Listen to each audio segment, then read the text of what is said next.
तो चलो स्टार्ट करते हैं one of the very important chapters of your syllabus which is vouching and verification. Vouching and verification, सबसे पहले समझो वाउचिंग एंड वेरिफिकेशन होता क्या है, ठीक है। उसके बाद हम लोग पूरा चैप्टर डिटेल में समझेंगे, उसके बाद हम बहुत सारे एलिमेंट चैप्टर के डिटेल में समझेंगे, ठीक है। तो सबसे पहले समझो वाउचिंग एंड वेरिफिकेशन होता क्या है, ठीक है। अब मुझको यह पता लगाना है कि आप में से कितने स्टूडेंट्स ने फीस डिपॉजिट करा दी है। मैं उसके लिए क्या स्टेप्स लूंगा, मैं उसके लिए क्या स्टेप्स लूंगा, एक एक करके बताओ, एक एक करके। सबसे पहला स्टेप क्या करूंगा, सबसे पहले मुझे लिस्ट चाहिए, list of all the students who are there in audit class and list of students who have paid the fees, जो कि मुझे मैनेजमेंट देगा। मेरे पास वो लिस्ट आ गई। चलो अब जब वो मेरे पास लिस्ट आ गई तो मुझे क्रॉस वेरीफाई करना है कि किन किन स्टूडेंट्स ने फीस दे दी। तो मैं अगला स्टेप क्या करूंगा, फीस स्लिप, मुझे फीस स्लिप चाहिए भाई। फीस स्लिप आप सबको मिली होगी, रिसीट मिली होगी, जीएसटी नंबर के साथ पक्का बिल मिला होगा। वो पक्का बिल मुझे आप सबका चेक करना है, क्योंकि सारी की सारी जो फीस है वो हमारे बैंक अकाउंट में रिसीव हुई होगी और पक्का बिल आपको मिला होगा जीएसटी नंबर के साथ, रजिस्ट्रेशन नंबर के साथ, क्योंकि सारा काम व्हाइट में करते हैं हम लोग, सब कुछ पे टैक्स पे करते हैं इस वजह से। तो मुझे अगला जो मुझे डॉक्यूमेंट चाहिए वो चाहिए फी रिसीट, ठीक है। आपका चाहिए फी रिसीट। अब मेरे को फी रिसीट मिल गया और मुझे दो बच्चे ऐसे मिले जिन्होंने फीस नहीं पे करी थी। तो सौरभ और धर्मेंद्र ऐसे दो बच्चे हैं जिन्होंने फीस पे नहीं करी। तो उन्होंने मेरे को कहा सर ये तो हमारी ट्रायल क्लास चल रही है, फीस कैसे पे करें। 3 ट्रायल क्लास परमिटेड होती है ना भाई, ये तो ट्रायल क्लास चल रही है सर, ट्रायल क्लास चल रही है तो फीस कैसे पे करें, हम तो नहीं पे करेंगे, 3 ट्रायल क्लास है हमारी। अब मुझे शक है, अरे मैं तो ये चेहरों को हर क्लास में देखता हूं, ट्रायल क्लास 3 कैसे, ये तो शुरू से आ रहे हैं, मुझे ऐसा लग रहा है। अब इस बात को काउंटर चेक करने के लिए मुझे क्या चेक करना पड़ेगा, अटेंडेंस रजिस्टर। अटेंडेंस रजिस्टर में इन दोनों का नाम लिखा होगा, डेट लिखा होगा, मुझे प्रूव हो जाएगा ये इनकी 3rd क्लास है, यानी या उससे ज्यादा क्लास में ये लोग आए हैं और ये लोग क्लास में बैठे हैं, ठीक है। अब देखो चेन चलती है, चेन तुमने देखा चेन कैसे चली, ये डिट्टो सेम जो चेन होती है ये हमारे ऑडिट में भी चलती है। जब तुम एक डॉक्यूमेंट मांगते हो उसके बाद अगला डॉक्यूमेंट तुम्हारे दिमाग में आता है, हाँ ये भी चेक करो, ये भी चेक करो, ये भी चेक करो। इस पूरे ट्रेल को, इस पूरे डॉक्यूमेंट के ट्रेल को जब आप चेक करते हो तो इसको हम ऑडिटिंग का सबसे इंपॉर्टेंट स्टेप बोलते हैं, जिसका नाम है वाउचिंग। वाउचिंग, वाउचिंग का क्या मतलब, जितने भी डॉक्यूमेंट्स उस ट्रांजैक्शन से रिलेटेड हैं उन सबको निकालो, सबको देखो। अब एक बात बताना भाई, क्या ये जायज बात है कि मैं ब्राइट विजन के मैनेजमेंट से बोलूं कि मुझको ना जो पिछला बैच था ना उसकी भी फी रिसीट निकाल के दिखाओ, उससे मैं चेक करूंगा कि इस बैच ने फी पे करी या नहीं करी। अरे उसका क्या रिलेशनशिप है, उन दो चीजों का कोई रिलेशनशिप ही नहीं है। तो आपका हक है क्लाइंट के पास जाके रेलेवेंट डॉक्यूमेंटेशन को मांगने का और उसको चेक करने का। इस पूरे प्रोसेस को, रेलेवेंट डॉक्यूमेंटेशन को मांगना और उसे चेक करना, इस पूरे प्रोसेस को बोलते हैं vouching. Vouching means checking the documentation which are involved in every transaction. अब सुनो जरा, डॉक्यूमेंट सिर्फ एक होगा या मल्टीपल हो सकते हैं, मल्टीपल हो सकते हैं। अरे आप जैसे कोई आपने परचेजेस करी, किसी मैनेजमेंट कह रहा है मैंने 20 लाख रुपए की परचेजेस करे, रॉ मटेरियल का परचेज करा, तो आप कहोगे मुझे वाउचर चाहिए, बिल चाहिए जिससे परचेज हुई है। आपने जो पेमेंट करी बैंक स्टेटमेंट में आ रही होगी, मुझे जरा वो पेमेंट दिखा दो। फिर आप बोलोगे जब वो ट्रक वाला माल को अनलोड कर रहा होगा फैक्ट्री में तो उसने रिसीट ली होगी कि हाँ ये माल ट्रांसफर हुआ, बोलते हैं लॉरी रिसीट, या हिंदी में बोलते हैं बिल्टी, बिल्टी रॉ भाषा में बोलते हैं। आप वो चेक करोगे, पता लगे कि रॉ मटेरियल आया ही नहीं आया आपकी फैक्ट्री के अंदर।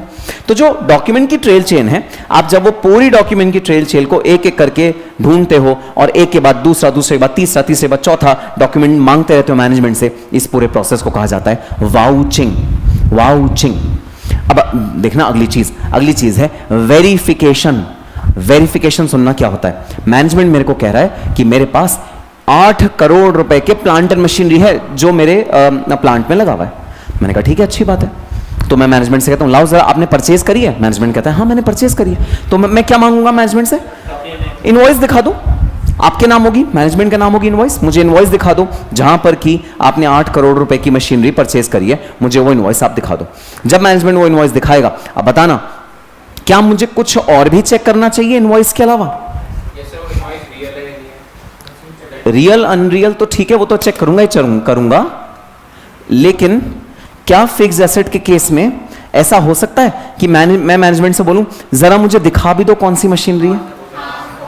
क्या सिर्फ डॉक्यूमेंट देख के मैं, हो सकता है मैं कहूं ठीक है डॉक्यूमेंट सही है, मैं खुश हूं, मुझे और कुछ नहीं चेक करना।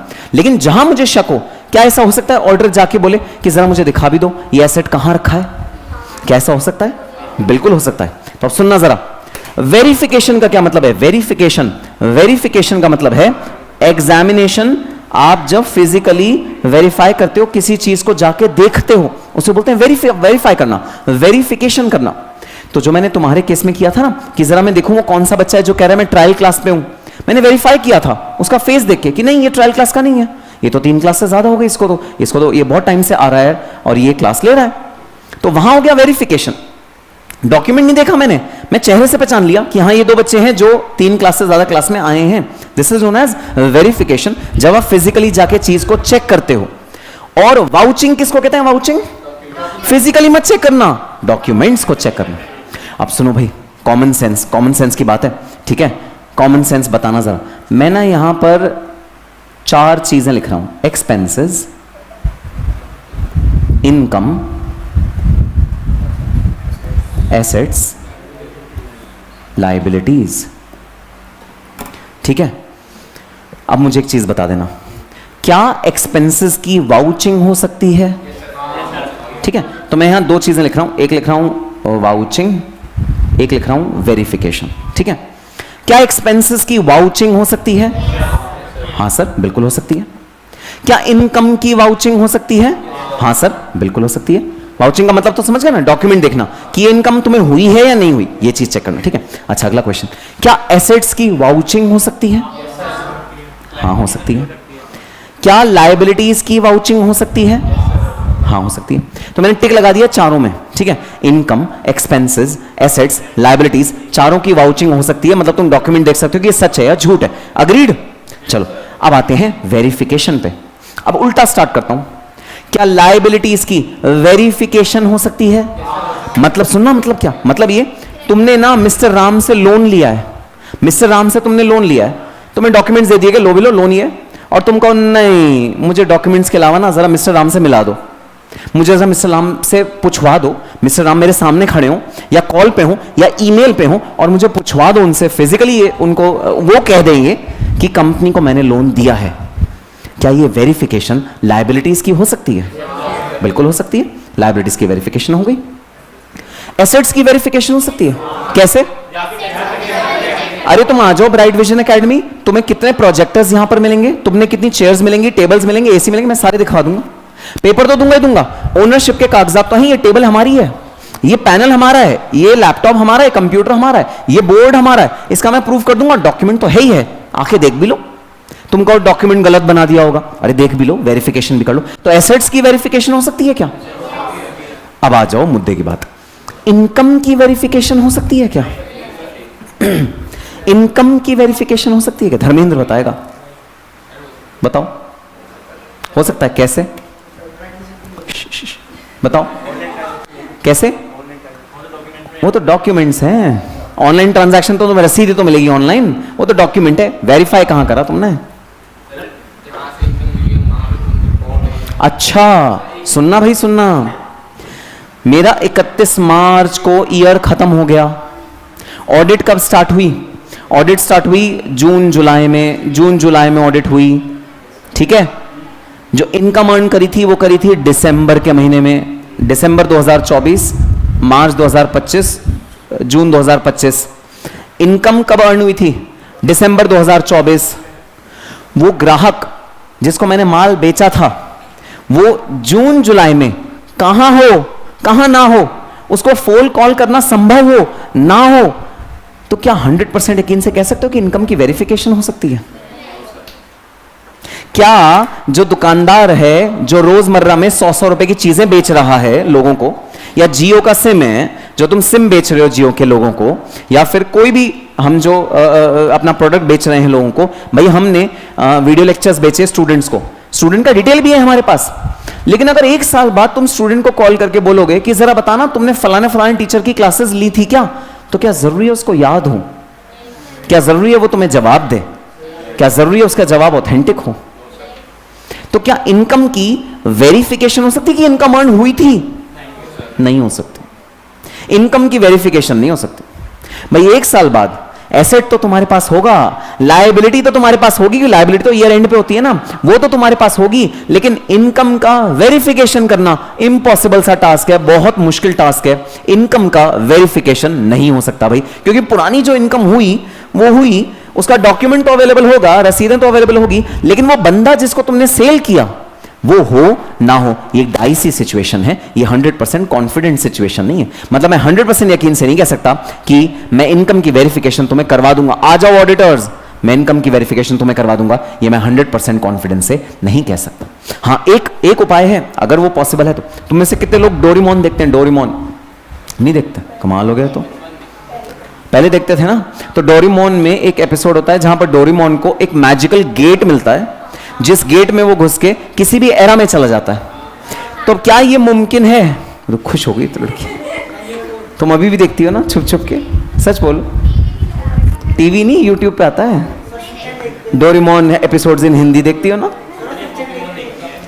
तो ऐसा हो सकता है क्या? सुनो, ऐसा हो सकता है क्या कि ऑडिटर को हम उस मैजिकल गेट में टाइम मशीन में घुसा दें और उसको दिसंबर के महीने में भेज दें, और दिसंबर के महीने में वो इनकम अर्न होते हुए देख ले, उस बंदे को देख ले जिसको इनकम अर्न हमने करी है? क्या ऐसा मुमकिन है? नहीं सर, अभी आज के साइंस तो इतनी डेवलप नहीं हुई कि ये चीज पॉसिबल हो, लेकिन हाँ फ्यूचर में हो सकता है साइंस डेवलप हो जाए और ये टेक्नोलॉजी आ जाए। अगर ये टेक्नोलॉजी आ गई तो वेरिफिकेशन इनकम में भी पॉसिबल होगी। आज की डेट में इनकम को वेरीफाई कराना बहुत मुश्किल काम है भाई। चलो अच्छा, मैंने लगा दिया क्रॉस। अगला क्वेश्चन का जवाब बताना, क्या एक्सपेंस का वेरिफिकेशन हो सकता है? जो तुमने खर्चा किया, क्या एक्सपेंस का वेरिफिकेशन हो सकता है? कैसे? 6 महीने बाद? रिसेंटली तो ऑडिट ही नहीं हो रहा, तो खरीदोगे कहां से? ऑडिट ही जून जुलाई में हो रहा है। जो मार्च का ऑडिट है वो जून जुलाई में होता है ना। रिसीट तो डॉक्यूमेंटेशन हो गया ना, नालायक। हाँ, नहीं, वो तुम्हारा चेहरा देख के ये नहीं कहेगा मैंने इसको बेचा था नहीं बेचा था। रिसीट तो मेरी है, लेकिन इसको बेचा था नहीं बेचा था इस बात की कोई गारंटी नहीं है। सौरभ को बेचा था इस बात की क्या गारंटी है? रिसीट तो मेरी दुकान की है माना, लेकिन सौरभ ही लेके गया था, ये कहां से पता लग रहा है? ये तो नहीं पता लग रहा ना। तो जो खर्चे होते हैं, तुमने रिपेयर मेंटेनेंस कराया भाई, हमने ब्राइट विजन में ना एक मैकेनिक को बुलाया, वो सारे एसी को ठीक करके गया। ठीक है, एसी में क्योंकि गर्मी आ रही थी, हम एसी चलाने थे, उस ठीक करके गया। 1 साल बाद हमारा ऑडिटर कहता है यार मुझे विश्वास नहीं हो रहा कि ये एसी में सर्विस हुई थी नहीं हुई थी, क्या हम उसको वेरीफाई करवा सकते हैं कि हुई थी? नहीं करवा सकते भाई। वेरिफिकेशन करने का मेरे पास कोई जुगाड़ नहीं है, मैं वेरीफाई नहीं करा सकता कि एसी की सर्विसिंग हुई थी। ऑडिटर कह रहा है एसी चल तो रहा नहीं, हवा तो आनी रही, ठंडक तो आनी रही, तो ऐसा लग नहीं रहा कि एसी में भाई सर्विसिंग हुई है, ऐसा लग नहीं रहा। तो अब उसका मेरे पास कोई जवाब नहीं है। डॉक्यूमेंट है जहां पर खर्चा बुक हुआ है वो है, लेकिन वेरीफाई करना भाई इम्पॉसिबल तो नहीं है, लेकिन हां मुश्किल है, 100% नहीं हो सकता। सो क्या एक्सपेंस में वेरिफिकेशन हो सकता है? ऑन एन एवरेज नहीं भाई, 90% सिचुएशन में नहीं हो सकता वेरीफाई, ना इनकम में हो सकता है ना एक्सपेंस में हो सकता है। क्या नहीं कर सकता? हाँ, खुद नहीं कर सकता, लेकिन मैनेजमेंट के थ्रू तो करा सकता है। अब मैनेजमेंट के थ्रू भी जब कराएगा तो क्या पता वो बंदा तो हजारों लोगों का एसी सर्विस करता होगा, उसको कहां याद होगा? वो कहां गारंटी करेगा हाँ 6 महीना पहले, साल भर पहले मैंने एसी भाई आपका ठीक किया था? कहां याद होगा उसे? याद ही नहीं होगा। वेरीफाई करने का कोई तरीका नहीं। हाँ, वाउचिंग है, डॉक्यूमेंट है, देखो तुमने साइन किया था, हाँ तुमने साइन किया था, तुमने पैसे लिए थे, हाँ मैंने पैसे लिए थे। वाउचिंग पॉसिबल है, वेरिफिकेशन पॉसिबल नहीं। सो बताना जरा, vouching is what? Is examination of accuracy. Accuracy मतलब आपने अमाउंट ठीक लिखा है, एक्यूरेसी मतलब है आपने अमाउंट ठीक लिखा है। Number 2 authority. अथॉरिटी मतलब आपने अप्रूवल लिया है, रेलिवेंट अथॉरिटी का अप्रूवल लिया है। रेलिवेंट जो मैनेजमेंट का पर्सन है उसने अप्रूव किया है इस वाले खर्चे को, दैट इज अथॉरिटी। और तीसरी चीज है भाई ऑथेंटिसिटी। ऑथेंटिसिटी का मतलब ये जो बिल है ये फेक नहीं है, it is not fake, it is not fake. ठीक है, तो examination of accuracy, authority and authenticity of a transaction through documents. Documents जाना नहीं वहां उसके प्लांट में, मत बोलना लाओ मुझे दिखा दो, ये मशीनरी दिखा दो, नहीं नहीं नहीं, वाउचिंग में दिखाते कुछ नहीं है, सिर्फ तुमको डॉक्यूमेंट्स देते हैं, डॉक्यूमेंट के बेसिस पे ऑडिट करो, दैट इज वाउचिंग। अच्छा, वेरिफिकेशन में क्या होता है भाई? Verification is examination of assets and liabilities. तो भाई वेरिफिकेशन होता ही दो चीजों का है। किन दो चीजों का? एसेट्स का और लायबिलिटीज का।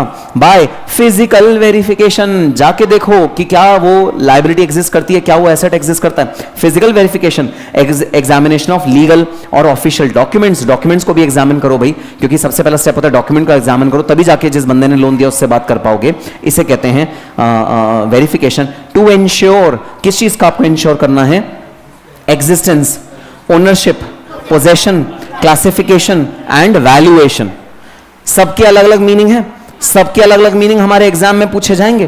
तो सबके अलग अलग मीनिंग मैं जरा एक अलग चार्ट में तुम्हें समझाता हूं।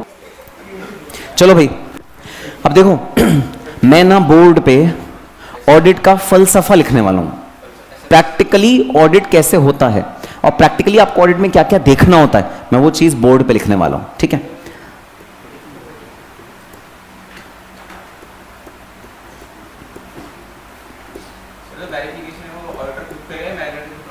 आ रहे हैं। ये देखना, मैंने कुछ अल्फाबेट्स लिखे हैं। इन अल्फाबेट्स का ना जरा शॉर्ट में समझना, मतलब इन अल्फाबेट्स का मतलब है सीवॉप, सीवॉप, ठीक है। इन अल्फाबेट्स का क्या मतलब है? सीवॉप। इसको बोलते क्या है? इसको बोलते हैं सीवॉप, मतलब अभी समझाऊंगा मैं, ठीक है। इसको बोलते हैं सीवॉप, ठीक है। अब एक एक कर इसका फुल फॉर्म देखना, फुल फॉर्म, ठीक है। सी का मतलब है कंप्लीटनेस, ई का मतलब है एग्जिस्टेंस, ए का मतलब है एक्यूरेसी, वी का मतलब है वैल्यूएशन, ओ का मतलब है ऑब्लिगेशन, पी का मतलब है प्रेजेंटेशन। लिख लो अपने रजिस्टर में, कहीं भी बुक के पीछे कहीं भी लिख लो सीवॉप।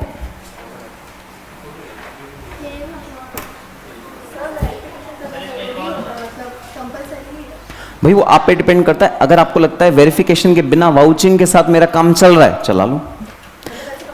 कंपलसरी ऑडिट में कुछ नहीं होता, आप ऑडिटर की जजमेंट है, मेरी जजमेंट है मैं कैसे टेस्ट कर। मैं टेस्ट लेता हूं क्लास में, तो मेरी ऐसी कोई वो नहीं है कि मुझे टफ क्वेश्चन नहीं देना है, इजी क्वेश्चन देना है। मेरी जजमेंट है बच्चे किस लेवल पे हैं अभी, मैं उसके अकॉर्डिंग अपनी जजमेंट के अकॉर्डिंग क्वेश्चन दूंगा।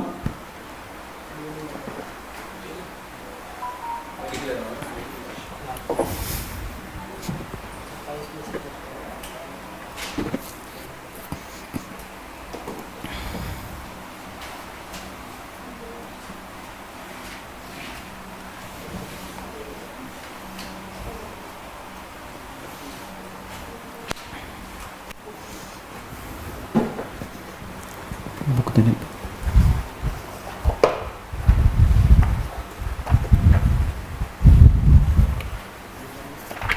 आपकी चार्ट बुक में क्यों नहीं है? क्या नहीं है बुक में? चार्ट मेहनत का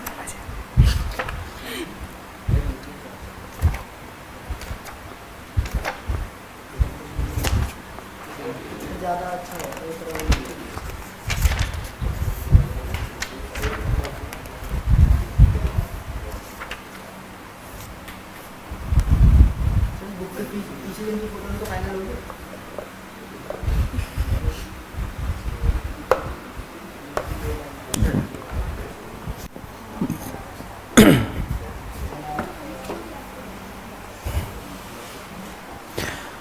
लिख लिया भाई, सबने लिख लिया, ठीक है।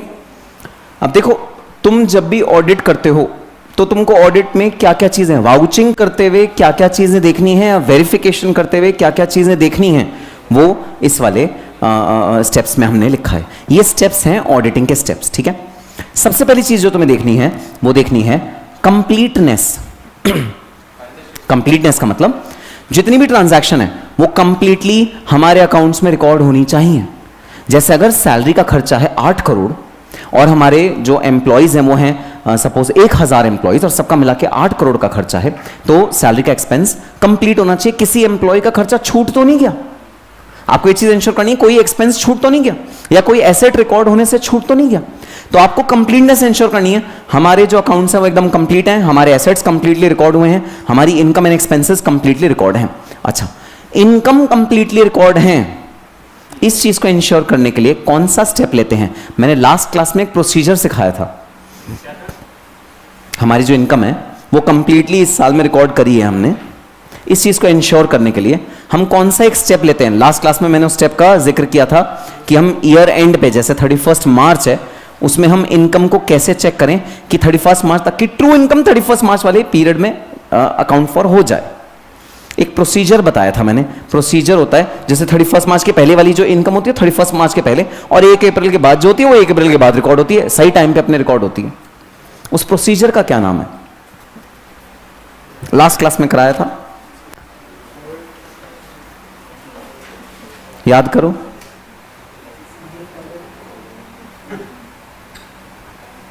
कुछ याद आया?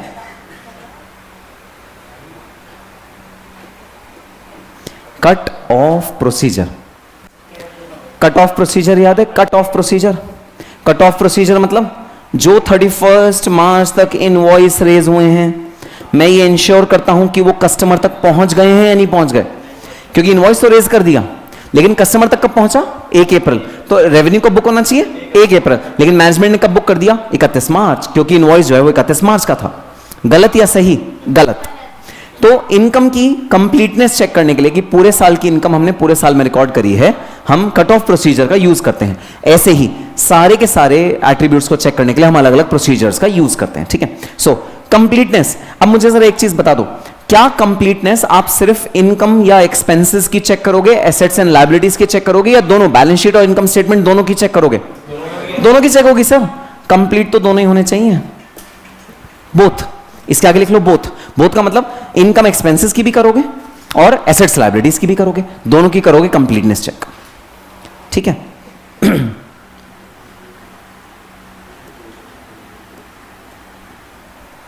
नेक्स्ट है भाई एग्जिस्टेंस। एग्जिस्टेंस का क्या मतलब? एग्जिस्टेंस का मतलब क्या ये ट्रांजैक्शन हुई भी थी? डॉक्यूमेंट तो दिखा रहे हुई थी, लेकिन एक्चुअली में क्या ये हुई थी? क्या मतलब है? वेरिफिकेशन। एक्चुअली में हुई थी कैसे पता करोगे? डॉक्यूमेंट्स तो तुम्हें भाई डॉक्यूमेंट वाली चीज बता रहे हैं, एक्चुअल में कैसे पता करोगे? वेरिफिकेशन। अब बता दो, एग्जिस्टेंस जो चेक करोगे वो इनकम स्टेटमेंट वाले हेड्स की करोगे, बैलेंस शीट की करोगे, या दोनों की? सिर्फ बैलेंस शीट। सिर्फ बैलेंस शीट की चेक हो सकती है existence. Balance sheet, balance sheet की जितनी आइटम्स होंगी, एसेट्स लायबिलिटी, सबकी एग्जिस्टेंस चेक कर सकते हो? कर सकते हैं। ठीक है। Next accuracy. एक्यूरेसी का क्या मतलब? अरे अमाउंट सही से रिकॉर्ड किया है, कहीं 59 को 95 तो नहीं लिख दिया, कहीं 12,000 को 1200 तो नहीं लिख दिया, एक जीरो कई बार गलती से रह जाता है। एक्यूरेसी मतलब एक्यूरेटली मैथमेटिकली अमाउंट सही से लिखा है हमारे फाइनेंशियल स्टेटमेंट्स में या नहीं लिखा। ठीक है। अब बताओ, इनकम स्टेटमेंट वाले हेड्स की, बैलेंस शीट की, या दोनों की? दोनों की चेक होगी सर। ये तो दोनों में रेलेवेंट है। ठीक है। अगला है भाई वैल्यूएशन। वैल्यूएशन का क्या मतलब होता है? वैल्यूएशन का पहले मतलब बता दो। हाँ जी, किस चीज की? परफेक्ट। तो जो एसेट्स होते हैं वो बुक वैल्यू पे हमारे बुक्स में रिकॉग्नाइज होते हैं। मैंने प्रोजेक्टर खरीदा आज से 5 साल पहले, 35,000 का था। आज के दिन और महंगा हो गया, 45,000 का हो गया, लेकिन मैंने तो 35,000 का खरीदा जब ये 35,000 का था। तो बुक वैल्यू कितनी है? 35,000 माइनस डेप्रिसिएशन। और मार्केट वैल्यू कितनी है? 45,000। तो अगर मैं तुम्हें कहूं बुक वैल्यू बता दो इस प्रोजेक्टर की, तो तुम क्या कहोगे? 35,000। और मैं कहूं वैल्यूएशन करके फेयर वैल्यू बता दो, मार्केट फेयर वैल्यू बता दो, तो तुम क्या कहोगे? 45,000। अब वैल्यूएशन क्या होता है भाई? जो इसकी वैल्यू बैलेंस शीट में आ रही है वो सही है या गलत है, जैसा अकाउंटिंग स्टैंडर्ड कहता है वो है या नहीं है। और अकाउंटिंग स्टैंडर्ड ये दो चीजें कह सकता है, तो बुक वैल्यू की तरह रिकॉग्नाइज कर लो या फिर इसको मार्केट वैल्यू की तरह रिकॉग्नाइज कर लो। अब मुझे एक चीज बता दो, वो अकाउंटिंग स्टैंडर्ड की बात है। इंड एस में अलग प्रिंसिपल, अकाउंटिंग स्टैंडर्ड में अलग प्रिंसिपल, दोनों के प्रिंसिपल अलग अलग हैं। तो मुझे नहीं पता तुम कौन सा फॉलो करो, जो तुम फॉलो करो उसके अकॉर्डिंग हम देख लेंगे। ठीक है। अब मुझे एक चीज बता दो, मैं अगर तुमसे कहूं बताओ जरा तुमने इनकम कितनी की जनरेट करी ड्यूरिंग द ईयर, तुमने मुझे बोला सर 5 करोड़ की इनकम हमने इस बार जनरेट करी ड्यूरिंग द ईयर, तो मैं कहूंगा जरा बता दो इसकी मार्केट वैल्यू कितनी और बुक वैल्यू कितनी, तो तुम क्या कहोगे? नहीं सर, ये जो वैल्यूएशन होता है ये सिर्फ एसेट्स और ज्यादा से ज्यादा लायबिलिटीज के लिए हो सकता है, ये इनकम स्टेटमेंट वाले हेड्स के लिए नहीं हो सकता। तो वैल्यूएशन कभी इनकम स्टेटमेंट के लिए सुना है? कभी एक्सपेंस का वैल्यूएशन कर दो सुना है? नहीं सुना। तो वैल्यूएशन किसके लिए चेक करोगे? Only the balance sheet items. सिर्फ बैलेंस शीट वाले हेड्स के लिए आप चेक क्या करते हो? वैल्यूएशन चेक करते हो।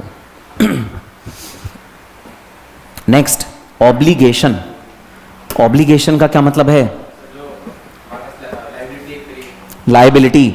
तुम्हें जो चुकाना है किसी को, जो तुमने पेमेंट करनी है, तुम्हारे पे भार है, तुम्हारे कंधों पे भार है, तुम्हारे ऊपर अमाउंट कोई ड्यू है। Obligation it's like a liability which you have to repay in future. ठीक है, अब बता दो ये सिर्फ बैलेंस शीट में होगा या इनकम स्टेटमेंट में भी हो सकता है? Again only balance sheet. Balance sheet के अलावा और ये कहीं नहीं हो सकता, इनकम स्टेटमेंट में नहीं हो सकता भाई। Balance sheet. लोन लायबिलिटी क्या? सो ऑब्लिगेशन का क्या मतलब? आपको जहां जिन जिन लोगों को पैसा चुकाना है, आपके कंधे पे बर्डन है पैसे का, किसी क्रेडिटर का आपके कंधे पे बर्डन है, आपने कोई खर्चा किया, क्रेडिटर को बोल दिया 2 महीने बाद पैसे पे करूंगा, या आपने लोन लिया हुआ है, आपने कहा 5 साल में इक्वल ईएमआईज में पे करेंगे हम लोन को, तो दोनों आपके कंधों पे बर्डन है, आपको रीपे करना है, यह आपकी ऑब्लिगेशन। तो आपको ऑब्लिगेशन चेक करनी है कि क्या कंपनी के कंधों पे तो ऑब्लिगेशन एक्चुअली में है। कई बार पता क्या होता है, कंपनीज अपनी पोजीशन को थोड़ा सा वीक दिखाने के लिए ऑब्लिगेशन को इन्फ्लेट कर देती हैं, या स्ट्रांग दिखाने के लिए ऑब्लिगेशन को अवॉइड कर देती हैं कि हम लायबिलिटी नहीं शो करेंगे अपने बुक्स ऑफ अकाउंट्स में, नहीं तो हम वीक दिखेंगे। लोन ले लेती हैं मार्केट से, लेकिन उसे बैलेंस शीट में शो नहीं करती। दोनों सिचुएशन हो सकती है। तो मुझे ऑब्लिगेशन चेक करनी है कि कंपनी की लायबिलिटी कितनी है, कंपनी को कितने लोगों को रीपे करना है। अब ये जो नंबर होता है, क्या ये बैलेंस शीट से निकल सकता है, क्या ये इनकम स्टेटमेंट से निकल सकता है? दोनों से निकलेगा, सिर्फ बैलेंस शीट से। इनकम स्टेटमेंट का लायबिलिटी से कोई मतलब नहीं होता भाई। उसमें तो खर्चे वो भी आते हैं जो लोन पे होते हैं, जो क्रेडिट पे होते हैं वो भी आते हैं, जो कैश में होते हैं, मिक्सचर होता है उसमें। तो उसमें थोड़ी पता लगेगा इनकम स्टेटमेंट में। तो ये कहां से फिगर पता लगेगी? Balance sheets. तो बैलेंस शीट आइटम्स के लिए हम लोग ऑब्लिगेशन चेक करेंगे। ठीक है, नेक्स्ट प्रेजेंटेशन। प्रेजेंटेशन का क्या मतलब है? प्रेजेंटेशन का मतलब है आपने बैलेंस शीट में से कैसे दिखा रखा है।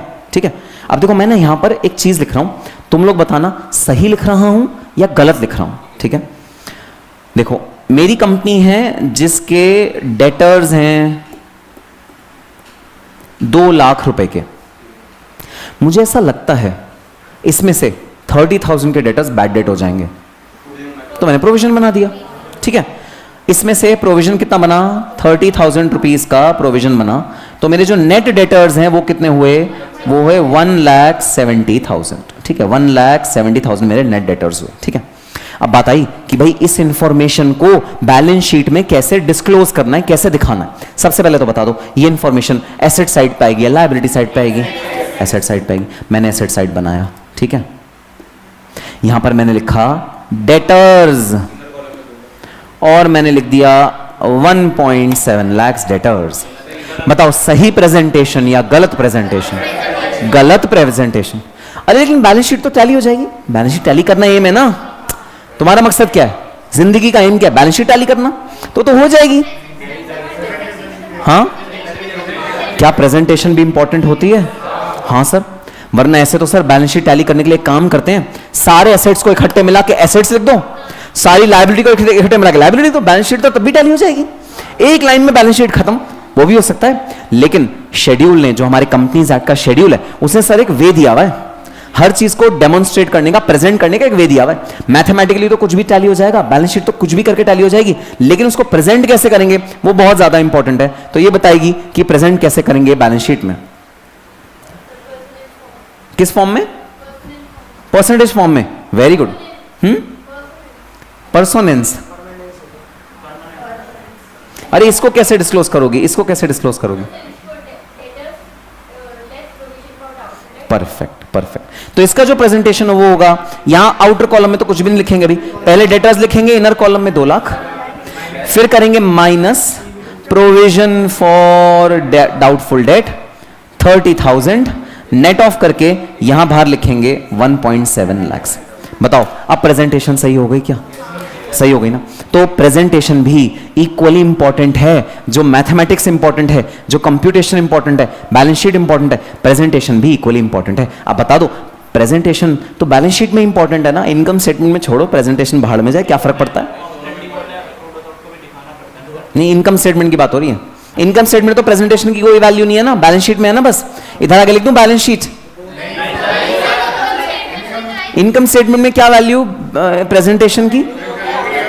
हाँ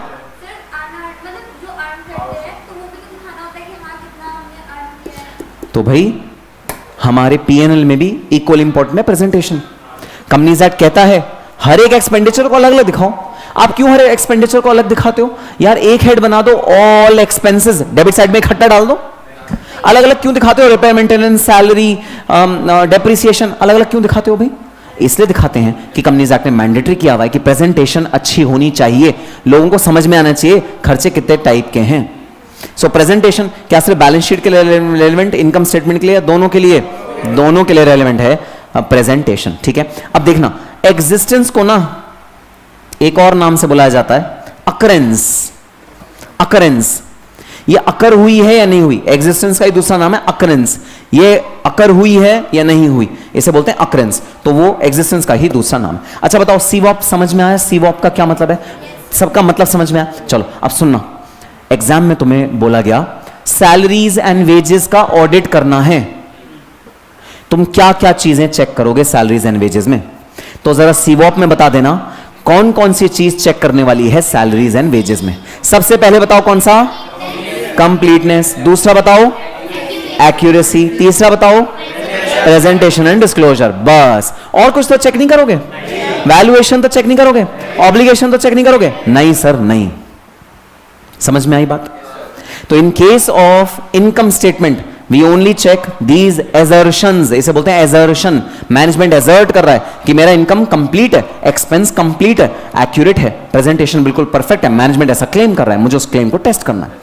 अब आ जाओ बैलेंस शीट। मुझे बैलेंस शीट की कोई आइटम चेक करनी है, जैसे डेटर्स मुझे डेटर्स चेक करने हैं, उसमें सब कुछ देखना है। वेरी गुड, उसमें सब कुछ देखना है। तो अब सुनना, एग्जाम में किस तरह का क्वेश्चन पूछा जाएगा जरा समझ लेना। ठीक है, मैंने बस तुम्हें बेसिक बता दिया है कि एग्जाम के लिए मैंने तुम्हें प्रिपेयर कर दिया है कि भाई एग्जाम में किस तरह का क्वेश्चन पूछा जाएगा। देखो इस तरह का क्वेश्चन एग्जाम में कुछ पूछा जाएगा। Tell us the steps, question देखना क्या पूछा जाएगा एग्जाम में। Tell us the steps required to audit PPE, property plant and equipment. ठीक है, तुम्हें क्या कहना है? तुम्हें कहना है सर सबसे पहले हम कंप्लीटनेस चेक करेंगे, एग्जिस्टेंस चेक करेंगे, एक्यूरेसी चेक करेंगे, वैल्यूएशन चेक करेंगे, ऑब्लिगेशन चेक करेंगे, प्रेजेंटेशन चेक करेंगे। समझ में आ गई बात? ये सारी चीजें चेक करेंगे। बैलेंस शीट आइटम है, हमें पता लग गया बैलेंस शीट आइटम में सारी चीजें चेक होंगी, हम सारी चीजें चेक करेंगे। अब सवाल उठता है एक एक चीज कैसे कैसे चेक करोगे, उसके आगे स्टेप लिखा हुआ है। तो देखो अगर ये समझ में आ गया ना, ये स्टेप तो तुम खुद ही बना लोगे, खुद ही तुम्हें पता लग जाएगा। अरे फिक्स एसेट है, उसकी कंप्लीटनेस कैसे चेक करो? जैसे अभी भी तुमने खुद ही बताया मुझे बच्चों की फीस चेक करनी है, तो सबसे पहले स्टेप तुमने क्या बताया? लिस्ट दो बच्चों की। दूसरा स्टेप को बताया फी का वो दो जो तुम्हें इनवॉइस मिला है, बिल दो, इन बिल से मैं चेक करूंगा। तीसरा क्या बताया? बैंक में रिसीट आई होगी बच्चों की, बैंक में रिसीट चेक करा दो कि बैंक में रिसीट आई है नहीं आई। चौथा क्या बताया तुमने? अटेंडेंस चेक करा लो, क्लास में बच्चे हैं या नहीं। तुम्हारा स्टेप सारा का सारा फाइनल हो गया। बस इसी तरह तुम्हें स्टेप्स फाइनल करके देखने हैं। बस याद क्या रखना है? याद ये याद रखना है, ये याद नहीं रखना, ये तो खुद समझ में आ जाएगा। एक बार पढ़ोगे ना खुद ही दिमाग में बैठ जाएगा, हाँ ये होना चाहिए। समझ में आ गया याद करने का तरीका? पता है बच्चों को दिक्कत क्या आती है? सर इतने सारे हेड्स हैं, inventory, loans and advances, trade receivable, cash and cash equivalent, share capital, sir इतने सारों को याद कैसे करें? अरे नहीं, याद नहीं करना सबको याद नहीं करना, लॉजिक लगाना है, लॉजिक। अगर आपने ये सीवॉप समझ लिया तो फिर लॉजिक के बेसिस पे आपको अपना आंसर लिखना है, रट्टा नहीं मारना। लेकिन एक बात श्योरिटी है, इस चैप्टर में से 6 नंबर का क्वेश्चन आएगा ही आएगा, फॉर श्योर आएगा, जिसमें स्टेप्स ही पूछे जाएंगे। ठीक है, चलो आ जाओ। सबसे पहले कंप्लीटनेस चेक करते हैं कि हमारा जो फिक्स एसेट है वो कंप्लीटली रिकॉर्डेड है या कंप्लीटली रिकॉर्डेड नहीं है। PPE schedule must tally with the books of accounts. तो देखो पीपीई शेड्यूल मतलब list of all the assets are first to be given to you. List दे दो तुम्हारे पास कितने एसेट्स हैं, 50, 60, 70 जितने भी एसेट्स हैं उनकी मुझे लिस्ट दे दो। सो सबसे पहले लिस्ट देखो,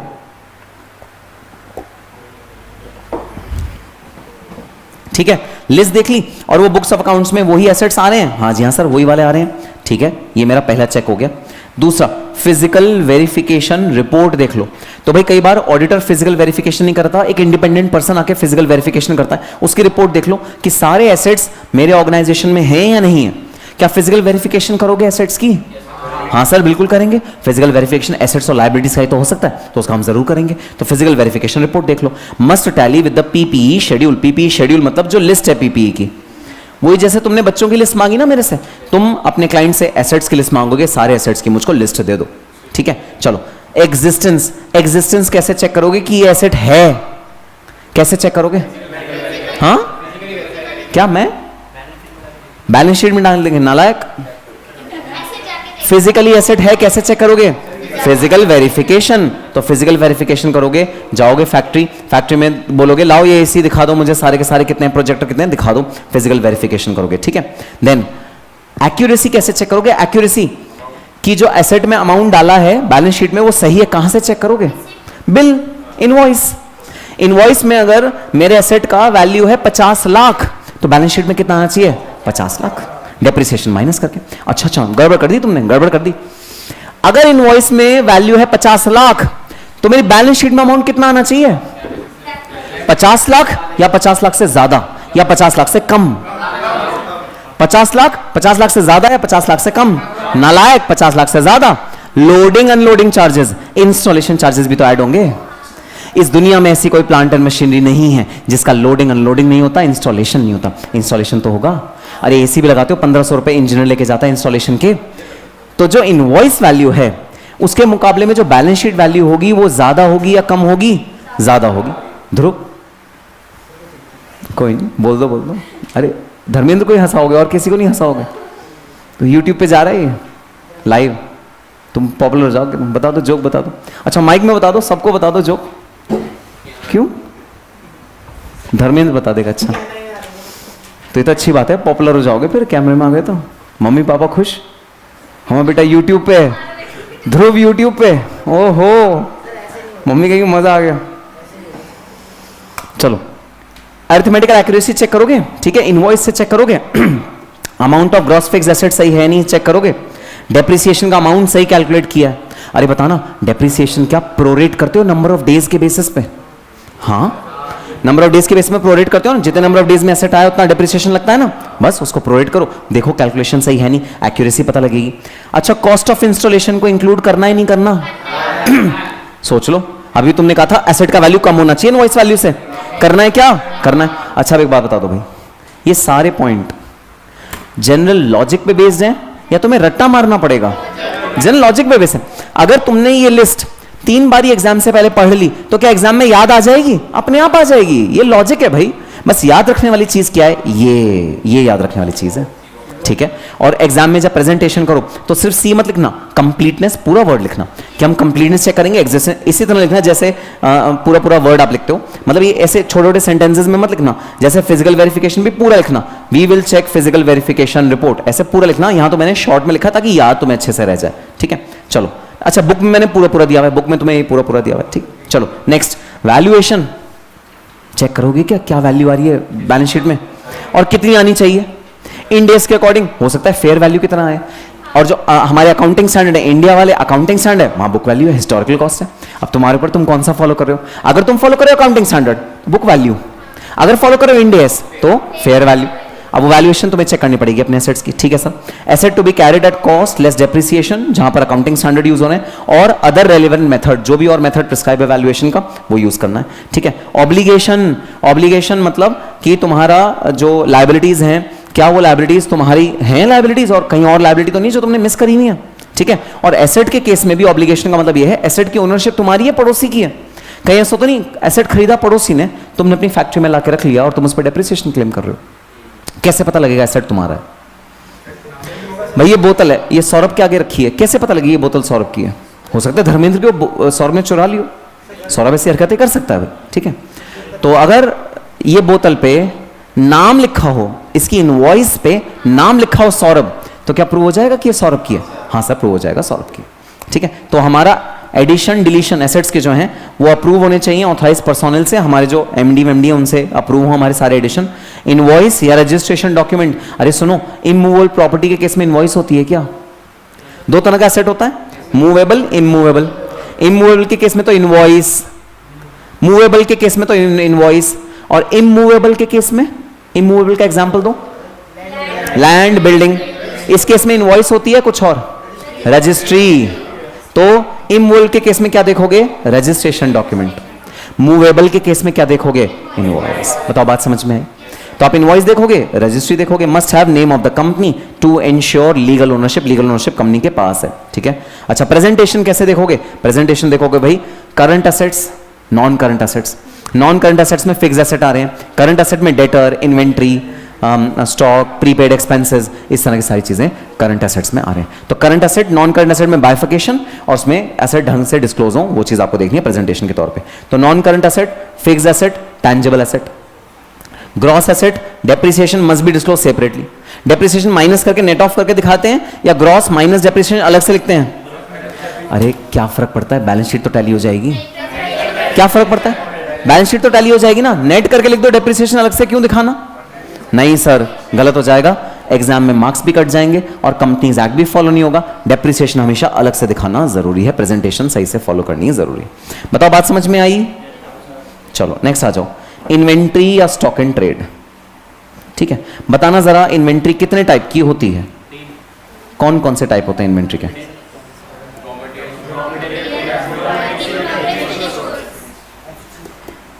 ठीक है, इसकी बात करते हैं भाई। Raw material, work in progress, finish goods, ये तीनों हमारी इन्वेंट्री का पार्ट है।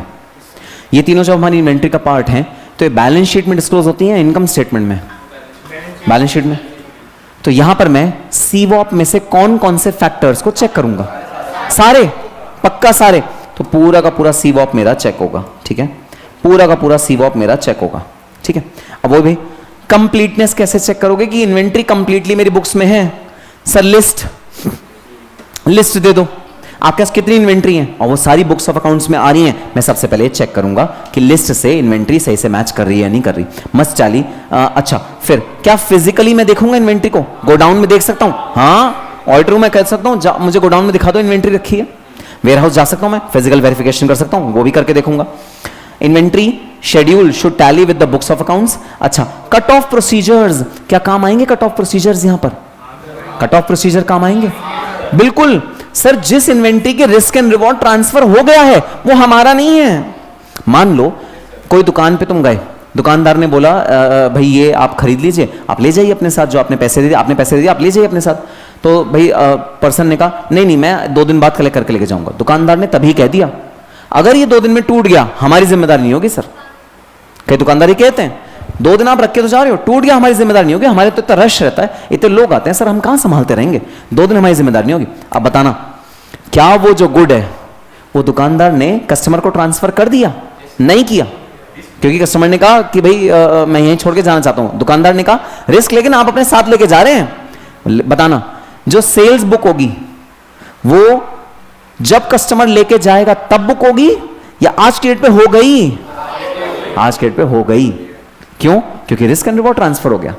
गुड का पोजीशन ट्रांसफर नहीं हुआ लेकिन रिस्क एंड रिवॉर्ड ट्रांसफर हो गया। तो आज की डेट में ये भाई मेरा रिस्क भी ट्रांसफर हो गया, सेल्स रिकॉग्नाइज हो जाएगी। अब ये इन्वेंट्री हमारी नहीं रही, पराई हो गई। इसी तरह जो इन्वेंट्री होती है तुम हमेशा चेक करते हो गोडाउन में जाके कि कौन कौन सी इन्वेंट्री किसी और की अमानत हमारे पास रखी है और कौन कौन सी इन्वेंट्री हमारी इन्वेंट्री है। कट ऑफ प्रोसीजर भाई फॉलो करते हो ताकि पता लगे आपकी इन्वेंट्री कौन सी और किसी और की इन्वेंट्री कौन सी। कट ऑफ प्रोसीजर करोगे। थर्ड पार्टी इन्वेंट्री, कई बार पता क्या होता है, आपके एजेंट्स होते हैं ऑल ओवर इंडिया, फ्रेंचाइजीज होते हैं आपके ऑल ओवर इंडिया। जैसे मेरे फ्रेंचाइजीज हैं, कोई उड़ीसा में है, कोई राजस्थान में, तो मैं क्या करता हूं, मैं जितनी उनको रिक्वायरमेंट होती है उतनी अपनी बुक्स उनके ऑफिस में भिजवा देता हूं कुरियर करके पहले। तो इन्वेंट्री मेरी है, बुक्स, पेन ड्राइव, लेकिन रखी किसकी है? उनके ऑफिस में रखी है। वो लोग कहते हैं सर जैसे बिकेगी ना हम वैसे ही इसको बेच देंगे और जो बचेगी वो आपको वापस भेज देंगे दिल्ली। ऐसा अरेंजमेंट मेरे फ्रेंचाइजी मेरे साथ कर लेते हैं। सो इसमें क्या है, इन्वेंट्री है मेरी, रखी किसके पास है? थर्ड पार्टी के पास रखी है, मेरे फ्रेंचाइजी के पास रखी है। अब सुनना, इस सिचुएशन में अगर तुम मेरे ऑडिटर हो तो मेरी बात को ब्लाइंडली मान लोगे कि हाँ मैंने 1000 बुक, वो जो मेरा उड़ीसा में इन्वेंट्री वो फ्रेंचाइजी ना उसके पास रखा, भाई मैं 1000 बुक वहां है। या तुम फ्लाइट पकड़ोगे, उड़ीसा जाओगे और थर्ड पार्टी के पास जो इन्वेंट्री पड़ी है उसे चेक करके वापस आओगे? चेक करेंगे सर, चेक करेंगे। अगर इन्वेंट्री की कीमत बहुत ज्यादा है, अगर थोड़ा बहुत है 1000, 2000, 10,000, 15,000 छोड़ देंगे। अगर आप कहते हो इन्वेंट्री आपकी 2 लाख रुपए की वहां पड़ी है, सर एक बार जाना बनता है, हम देखना चाहते हैं वहां आपकी इन्वेंट्री पड़ी है और वो आपकी ही है,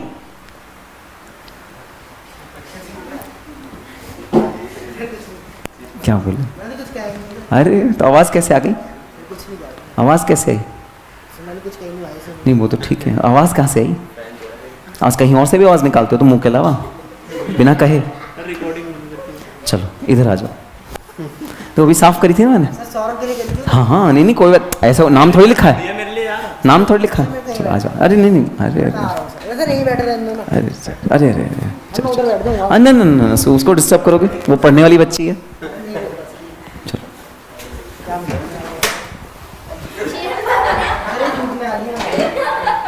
ओके। सो क्या थर्ड पार्टी वेरिफिकेशन ऑडिटर को करना अलाउड होता है? जी हाँ सर, बिल्कुल अलाउड होता है थर्ड पार्टी वेरिफिकेशन ऑडिटर को करना। तो थर्ड पार्टी इन्वेंट्री जो है वो आपकी वेरीफाई आप कर सकते हो, फिजिकल वेरिफिकेशन आप कर सकते हो अगर चाहो तो। ठीक है। अच्छा, एग्जिस्टेंस चेक करोगे क्या इन्वेंट्री की? कैसे कैसे? फिजिकल वेरिफिकेशन जाके चेक कर लोगे, physical verification of stock. Own warehouse में भी जा दोगे, थर्ड पार्टी वेयरहाउस में भी चले जाओगे, कहीं और आपका स्टॉक पड़ा है वहां भी चले जाओगे भाई। एक्यूरेसी चेक करोगे क्या?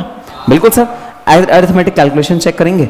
आपकी इन्वेंट्री जो डैमेज है, ऑब्सोलीट इन्वेंट्री है, पुरानी इन्वेंट्री है, टूट फूट गई है, डैमेज है, उसको भाई अपने इन्वेंट्री के स्टॉक से बाहर निकाल दोगे तो एक्यूरेसी भी चेक करेंगे। वैल्यूएशन चेक करेंगे क्या इन्वेंट्री की? सर इन्वेंट्री की वैल्यूएशन के ना 3 तरीके होते हैं, लीफो, फीफो, वेटेड एवरेज। कौन सा प्रोहिबिटेड है अकाउंटिंग स्टैंडर्ड के अकॉर्डिंग? लीफो। लीफो प्रोहिबिटेड है, लीफो कोई इंडस्ट्री यूज नहीं कर सकती, अकाउंटिंग स्टैंडर्ड ने मना कर दिया। तो आपके पास कौन से 2 ऑप्शन है? FIFO, weighted. तो क्या चेक करना चाहोगे? अरे जो मैनेजमेंट दे रहा है उसे मान लो, नहीं चेक करोगे वैल्यूएशन? हाँ सर चेक करेंगे वैल्यूएशन, इन्वेंट्री केस में चेक करेंगे। फीफो, वेटेड एवरेज, कॉस्ट और NRV which ever is lower. कुछ सुना सुना लग रहा है क्या? सुना सुना लग रहा है क्या? कौन सा अकाउंटिंग स्टैंडर्ड? कॉस्ट और NRV which ever is lower. Perfect, नालायक। तो cost NRV which ever is lower, जो हमारे फिनिश गुड्स होते हैं, फिनिश गुड्स, उनका वैल्यूएशन करने का तरीका कि आपका जो कॉस्ट होगा, जितना भी खर्चा हुआ है फिनिश गुड को बनाने में, और जो एनआरवी है, नेट रियलाइजेबल वैल्यू है, जो उसकी वैल्यू रियलाइज होगी, उन दोनों में से जो भी लोअर होगा उसको हम अपना इन्वेंट्री की वैल्यू की तरह डिसाइड करेंगे। तो क्या वैल्यूएशन चेक करोगे भाई इन्वेंट्री की?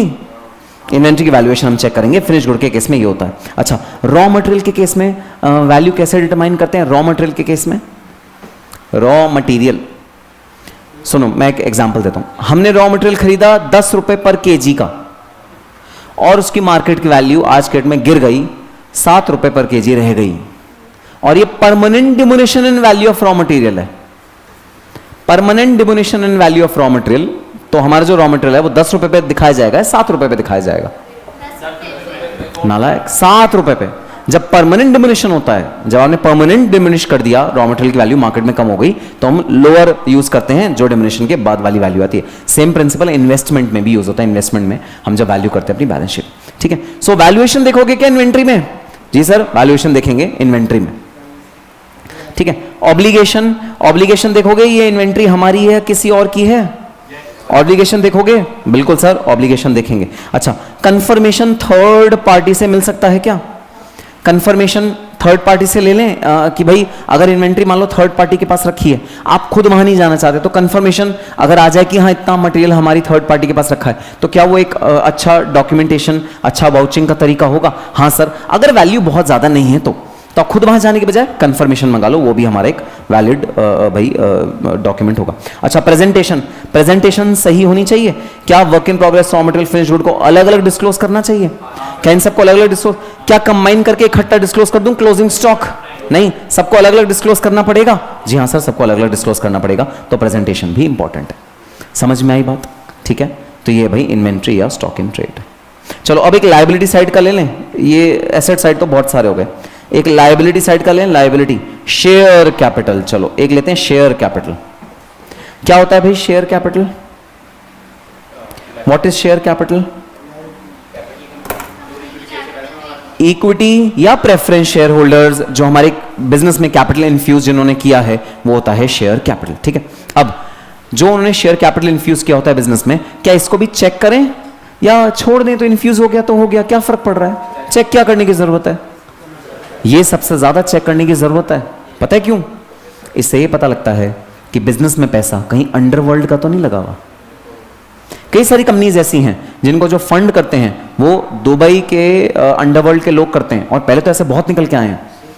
जो पूरी फिल्म इंडस्ट्री किसी ज़माने में हुआ करती थी, आज की बात नहीं बता रहा, आज से 20-25 साल पुरानी बात बता रहा हूँ। जितनी भी फिल्म इंडस्ट्री होती थी, जितने भी प्रोडक्शन हाउसेज होते थे बड़े बड़े, इन सबको फंड करने वाले सारे टेररिस्ट होते थे। दाऊद इब्राहिम और जो बड़े बड़े टेररिस्ट हैं वो सब इन भाई प्रोडक्शन हाउसेस को फाइनेंस करते थे, इनको फंड करते थे, क्योंकि इनके पास पैसा होता था, पैसा अर्न करते थे इन कंपनी से और इन कंपनीज का बिजनेस चलाने में मदद करते थे। अगली बात, किसी ज़माने में जितनी भी पॉलिटिकल पार्टीज होती थी उनकी सारी फंडिंग टेररिस्ट ग्रुप से आती थी, टेररिस्ट उन्हें फंड करते थे। तो क्या एज एन ऑडिटर आपको ये जानना जरूरी है कि आप जिस कंपनी का ऑडिट कर रहे हो उसका पैसा कहां से आया है, और अगर वो पैसा इंडिया से बाहर से आया तो और भी मोर रीजन देखें तो से कौन है इसके प्रमोटर्स। जरूरी है इस चीज को ऑडिट करना, और शेयर कैपिटल का ऑडिट इसीलिए करा जाता है। ठीक है, सो वही सीवॉप कंप्लीटनेस चेक करो भाई कि हमारा जो शेयर होल्डर्स हैं वो कंप्लीटली हमारे बुक्स ऑफ अकाउंट्स में डिस्क्लोज हैं, जितना लोगों ने हमारे बिजनेस में पैसा लगाया हुआ है वो सब बुक्स ऑफ अकाउंट्स में आ रहे हैं, चीज चेक करो। Opening share capital plus addition during the year is equal to closing share capital, तो ओपनिंग जो शेयर कैपिटल हुई उसमें एडिशन को ऐड करो, क्लोजिंग आना चाहिए, ये रिकंसिलेशन करो। एग्जिस्टेंस भाई चेक करो, बोर्ड रेजोल्यूशन देखो, जो नए शेयर होल्डर आए होंगे ना ड्यूरिंग द ईयर उनका बोर्ड रेजोल्यूशन पास हुआ होगा, और जो पुराने शेयर होल्डर्स होंगे उनका रेफरेंस मेमोरेंडम ऑफ एसोसिएशन या आर्टिकल ऑफ एसोसिएशन में ऑथराइज शेयर कैपिटल की तरह आ रहा होगा कि भाई ऑथराइज शेयर कैपिटल कितना है और पेड अप शेयर कैपिटल कितना है। और एमओए एओ में एक और चीज आती है, प्रमोटर्स होल्डिंग, वहां से पता लग जाएगा कि आपकी कंपनी के प्रमोटर जो जिनके पास 51% या उससे ज्यादा शेयर्स हैं वो कौन है, वहां से पता लग जाएगा। तो सारी शेयर होल्डर्स की भैया आप चेकिंग करो। अच्छा, एक चीज होती है शेयर इश्यू सर्टिफिकेट, एक सर्टिफिकेट होगा, वो आजकल फिजिकल फॉर्म में नहीं होता, डीमैट फॉर्म में होता है। चेक कर लो कितने शेयर सर्टिफिकेट हैं और क्या वो सारे शेयर होल्डर्स हमारे बैलेंस शीट में डिस्क्लोज हैं या नहीं। आप ये चीज चेक कर लो, आपकी एग्जिस्टेंस चेक हो जाएगी। अच्छा, एक्यूरेसी, वैल्यूएशन एक्यूरेट है और वैल्यू ठीक से डिस्क्लोज है। आप प्रोसीड्स देखोगे, बैंक में पैसा कितना आया है इन शेयर से, वो क्या आपने सही से डिस्क्लोज किया नहीं किया, आप ये दोनों चीजें वहां से चेक कर लोगे।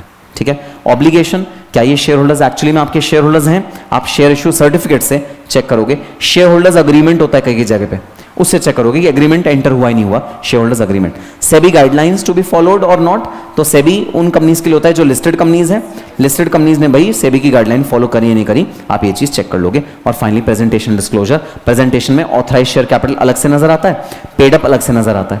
पेड अप में भी अलग अलग पार्ट होते हैं, पढ़ा है क्या, कॉल अनपेड, फोरफीटेड, इक्विटी अलग, प्रेफरेंस अलग, सबका सेपरेट डिस्क्लोजर है। बताओ सबको टोटल करके इकट्ठा डिस्क्लोज कर सकते हैं क्या, नहीं कर सकते, प्रेजेंटेशन गड़बड़ हो जाएगी। ठीक है, so this is the technique of auditing the share capital. ठीक है, लायबिलिटी साइड। अब आ जाते हैं, चलो अब आ जाते हैं बैलेंस शीट साइड पे, जरा इनकम देख लेते हैं पहले तो। ठीक है, हाँ पीएनएल साइड पे आ जाते हैं। चलो सबसे पहले देखते हैं सेल्स, सेल्स का ऑडिट करना है मुझे भाई। अच्छा, अब एक चीज बता दो, सीवॉप पूरा का पूरा या कुछ चुनिंदा आइटम्स उसमें, कुछ आइटम्स नहीं। हम वैल्यूएशन सेल्स की नहीं चेक कर सकते, ऑब्लिगेशन नहीं चेक कर सकते, एग्जिस्टेंस नहीं चेक कर सकते इनकम की, तो हम कुछ चीजें चेक करेंगे, कुछ चीजें चेक नहीं करेंगे इनकम के केस में। ठीक है सर, चलो नंबर 1 कंप्लीटनेस, हमें कंप्लीटनेस चेक करनी है कि सेल्स पूरी रिकॉर्डेड है या नहीं। अरे बता दो, ये पता है क्या होता है कट ऑफ प्रोसीजर, 31 मार्च से पहले वाले इनवॉइस चेक करने हैं, जो डिलीवर हो गए हैं वो सेल्स, जो डिलीवर नहीं हुए हमारे पास हैं वो सेल्स नहीं है। इनवॉइस भले ही कट गया हो, पैसा भले ही आ गया हो, कोई फर्क नहीं पड़ता, एडवांस पैसा है, जब तक रिस्क एंड रिवॉर्ड ट्रांसफर नहीं होंगे तब तक वो सेल्स रिकॉग्नाइज नहीं होंगी हमारी बुक्स ऑफ अकाउंट्स में। ठीक है, कट ऑफ प्रोसीजर करेंगे, फिर सेल्स रजिस्टर को टैली करेंगे बुक से, सेल्स की जो लिस्ट है उसको बुक्स हमारी बुक्स ऑफ अकाउंट्स में सही आ रहा है। इनवॉइसेस चेक करेंगे भाई, प्रॉपर नंबरिंग होनी चाहिए मेरे इनवॉइसेस में। अच्छा, यहां एक खास बात होती है, मिसिंग इनवॉइसेस को चेक करना पड़ता है। मिसिंग इनवॉइसेस मतलब आपकी जो इनवॉइस की बुक होती है 1 2 3 4 5 6 7 8 9 10 गायब है बीच में से इनवॉइसेस, 11 12 13 14 15 16 17 गायब है, इनवॉइसेस ही नहीं है आपके पास। आपने रसीद किसको काट के दी आपको पता ही नहीं, तो क्या ये सही है या यहां पर शक आपको राइज होगा, शक राइज होगा। तो मिसिंग इनवॉइस आपको जरूर चेक करने हैं। जरूर मैनेजमेंट कुछ सेल्स को नहीं दिखाना चाहती, तभी इनवॉइस गायब करें बुक्स ऑफ अकाउंट्स में, तभी तो नहीं होंगे इनवॉइस भाई। मैनेजमेंट जरूर अपनी चालाकी से उन सेल्स को नहीं दिखाना चाहती है, वो उनका पर्पस क्या है मुझे नहीं पता, कुछ ना कुछ यहाँ गड़बड़ है, तो मैं मिसिंग इनवॉइसेस को चेक करूंगा हमेशा। तो इनवॉइसेस की नंबरिंग प्रॉपर होनी चाहिए। अच्छा, अकरेंस, अकरेंस मतलब ये सेल्स हुई हैं, ये सेल्स जेन्युइन है, फेक नहीं है, ये सेल्स एक्चुअली में हुई हैं, वो चीज आपको चेक करनी है। Again genuine sales, no fake sales, ये फेक सेल्स नहीं है भाई, ये फेक सेल्स नहीं है, जेन्युइन सेल्स हैं, इस चीज का आपको प्रूफ करना है। अच्छा सुनना जरा, याद है पिछले क्लास में मैंने दो किसी शू कंपनी का एक रैंडम सा एग्जांपल लिया था, दो शू कंपनी अपनी फेक सेल्स दिखा दी थी भाई, अपने जो शूज थे खुद को ही बेच दिए थे, सेल्स नकली थी, और वो बाहर ले जाके वेयर हाउस में कूड़े की तरह भर दिए थे, सेल्स इन्फ्लेट कर दी थी। पकड़ने का तरीका बता दो, क्या तरीका हो सकता है इस चीज को पकड़ने का, पकड़ने का तरीका बता दो। वेरिफिकेशन मत कहना, क्योंकि इनकम के केस में वेरिफिकेशन हो ही नहीं सकता, it is not possible to verify income. Debtor दिखाए, डेटर, डेटर, हाँ तो परफेक्ट, डेटर पे आ जाओ तुम। सेल्स अगर फेक पकड़नी है ना, डेटर पे आ जाओ सबसे पहले, डेटर से मंगाओ कंफर्मेशन, कंफर्म करो कि ये डेटर जो ड्यू है वो डेटर एक्चुअली उसने आपको सेल करी है नहीं करी, उसे कंफर्मेशन मंगाओ। और दूसरी चीज रियलाइजेशन, अरे डेटर कभी तो पैसे देगा, 1 महीने बाद, 2 महीने बाद, 3 महीने बाद, ऑडिट तो जुलाई में खत्म होगा, मार्च का ऑडिट तो जुलाई अगस्त में खत्म होगा, तब तक पैसे आ जाने चाहिए कि नहीं आ जाने चाहिए? अरे आ जाने चाहिए। ऐसा कौन सा डेटर तो 4 महीने से पैसे नहीं दे रहा? तो जहां डेटर ने तुम्हें पैसे नहीं दिए, जहां तुम्हें लगे कि डेटर ने 1 महीने से ज्यादा या जो भी क्रेडिट पीरियड से ज्यादा पैसे नहीं दिए, वहां समझ लेना है फेक सेल्स है। तो अकरेंस सेल्स की कैसे चेक होगी, जेन्युइन फेक। इनवॉइसेस एक तो चेक करो, मिसिंग इनवॉइस नहीं होना चाहिए। दूसरा कंफर्मेशन लो कस्टमर से। लेकिन अब परेशानी क्या होती है, जब कस्टमर रिटेल होता है तो कंफर्मेशन नहीं होती, क्योंकि कई बार उसका मोबाइल नंबर भी नहीं होता। आप जब दुकान में कोई सामान खरीदने जाते हो, कई बार वो मोबाइल नंबर आपका नोट ही नहीं करते, नाम लिख देंगे या कैश लिख देंगे। कई बार ऐसा होता है, दिक्कत आती है, कस्टमर से कंफर्मेशन नहीं मिल सकती, लेकिन जहां मिल सकती है वहां करो, ठीक है। Returns accounted for credit note, अगर मान लो सेल्स रिटर्न हो गई है, किसी ने आपकी सेल्स वापस कर दी है, तो उसका क्रेडिट नोट होना चाहिए। उस बंदे ने आपको क्रेडिट नोट इशू कराओ कि हाँ ये सेल्स मैं रिटर्न कर रहा हूँ, इसके भाई मैं आपसे आप मेरे को पैसे इसके मध्य, मैं आपको पैसे इसके नहीं पे करूंगा, इसको कैंसिल कर दो, क्रेडिट नोट होना चाहिए। सब्सिक्वेंट रियलाइजेशन, आपकी रियलाइजेशन होनी चाहिए पैसे की, पैसा रियलाइज होना चाहिए डेटर्स का। अगर पैसा रियलाइज नहीं हो रहा है, सबसे बड़ा सबूत है कि हमारी सेल्स फेक है, ठीक है। फिर अभी एक्यूरेसी, एक्यूरेसी बता दो, अरिथमेटिकल एक्यूरेसी। आप चेक करोगे sales register books of account से टैली कर रहा है नहीं कर रहा, ठीक है। सेल्स इनवॉइस में तो 50 रुपए लिखा है, आपने बुक्स ऑफ अकाउंट्स में 500 लिख दिया गलती से। चेक करो दोनों चीजों को, 50-50 होना चाहिए, बुक्स ऑफ अकाउंट्स में 50, इनवॉइस में 50, दोनों को चेक करो आपस में, चेक करना important. Discounts properly accounted for, sales return properly accounted for, और अकाउंटिंग स्टैंडर्ड आपने फॉलो किया हो, आप ये भी चीज चेक करो, अकाउंटिंग स्टैंडर्ड भाई आपने फॉलो किया हो। अच्छा बता दो, सेल्स को रिकॉग्नाइज करने का अकाउंटिंग स्टैंडर्ड में क्या भाई पॉइंट लिखा है, कब सेल्स रिकॉग्नाइज होनी चाहिए? मैं तुम्हें ऑप्शन देता हूं, जब इनवॉइस रेज हो गया, जब कैश मिल गया, जब गुड्स ट्रांसफर हो गए, या जब रिस्क एंड रिवॉर्ड ट्रांसफर हो गए, रिस्क एंड रिवॉर्ड ट्रांसफर हो गए। तो आपको अकाउंटिंग स्टैंडर्ड भाई पढ़ना है, वो जो कह रहा है उसके अकॉर्डिंग अपनी सेल्स को एक्यूरेटली मेजरमेंट करना है। मेजरमेंट, एम मतलब मेजरमेंट, और एक्यूरेसी कंसिडर करनी है। अमाउंट भाई सही होना चाहिए सेल्स का, ठीक है। प्रेजेंटेशन, अरे भाई बता दो सेल्स की प्रेजेंटेशन इंपॉर्टेंट है क्या? अरे सर सेल्स में क्या डोमेस्टिक इंटरनेशनल, क्या सबको खिचड़ी बनाओ इकट्ठा सेल्स लिखो? नहीं, कंपनीज एक्ट स्पेसिफिकली कहता है अगर आपकी कोई इंटरनेशनल सेल्स हैं उनको सेपरेटली डिस्क्लोज करो। अगर आपकी कोई सेल्स रिलेटेड पार्टी के साथ है, रिलेटेड पार्टी क्या होते हैं? Related party, what is related party? Related party subsidiary, holding, आपकी सिस्टर कंसर्न, आपकी कोई और कंपनी जिसमें आपके डायरेक्टर्स का सब्सटेंशियल होल्ड है, कॉमन डायरेक्टर्स, दो कंपनी के डायरेक्टर्स कॉमन है, रिलेटेड पार्टी। रिलेटेड पार्टी की डेफिनेशन है कंपनीज एक्ट में। तो अगर रिलेटेड पार्टी को कोई सेल कर रहे हो, अलग से दिखाओ भाई। क्यों क्यों पीछे पड़ गए? रिलेटेड पार्टी के अलग से क्यों दिखाएं? सौरभ बताएगा, बताओ, जो मैंने क्वेश्चन पूछा उसका आंसर बताओ। क्यों करूं? पढ़ भी सकता हूं, पेपर में आएगा तो वहां मोबाइल फोन नहीं होगा, ठीक है ना। तुम उसे भी नहीं पढ़ने दे रहे, वो तो पढ़ती है कम से कम। मोबाइल फोन स्विच ऑफ करके अपने बैग में रख लो। हाँ, क्वेश्चन का आंसर दो, क्वेश्चन का आंसर दो। मैं फिर ना यहां पर अगर तुम्हें खड़ा कर दें तो कैमरे के बिल्कुल सामने आ जाओगे, फिर तो मम्मी पापा को यकीन हो जाएगा ये वाला ध्रुव है, या मैं कैमरा तुम्हारी तरफ कर देता हूं। लो, अब तो बिल्कुल पता लग जाएगा कौन सा नालायक ध्रुव है जो यहां पर पनिशमेंट की तरह बैठा है। नालायक। चलो अच्छा बता दो, रिलेटेड पार्टी के पीछे क्यों पड़ गए भाई? रिलेटेड पार्टी से तुम्हारा क्या बैर है, रिलेटेड पार्टी से क्या दुश्मनी है, उसका सेल्स अलग से दिखाने के लिए क्यों कह रहे हो इनकम में? प्रॉफिट लॉस में क्यों कर दिया? बहुत बड़ी गड़बड़ हो सकती है। अपना प्रॉफिट बढ़ाने के लिए या सब्सिडरी का प्रॉफिट बढ़ाने के लिए आप जो चीज 10 रुपए की है वो उसको 20 रुपए की बेच सकते हो, 100 रुपए की बेच सकते हो, 500 रुपए की बेच सकते हो। अरे ग्रुप कंपनी तो सेम ही है, आपस में एक जेब से पैसा निकालना है, दूसरे में डालना है।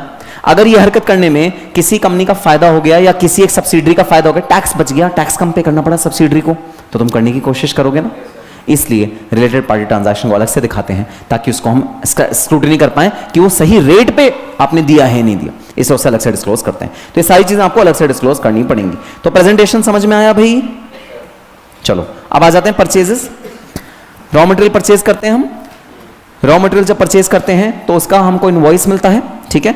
अगेन हम ये सारे फैक्टर्स चेक करेंगे, आओ देखते हैं कैसे। कट ऑफ प्रोसीजर परचेज में करोगे क्या? क्यों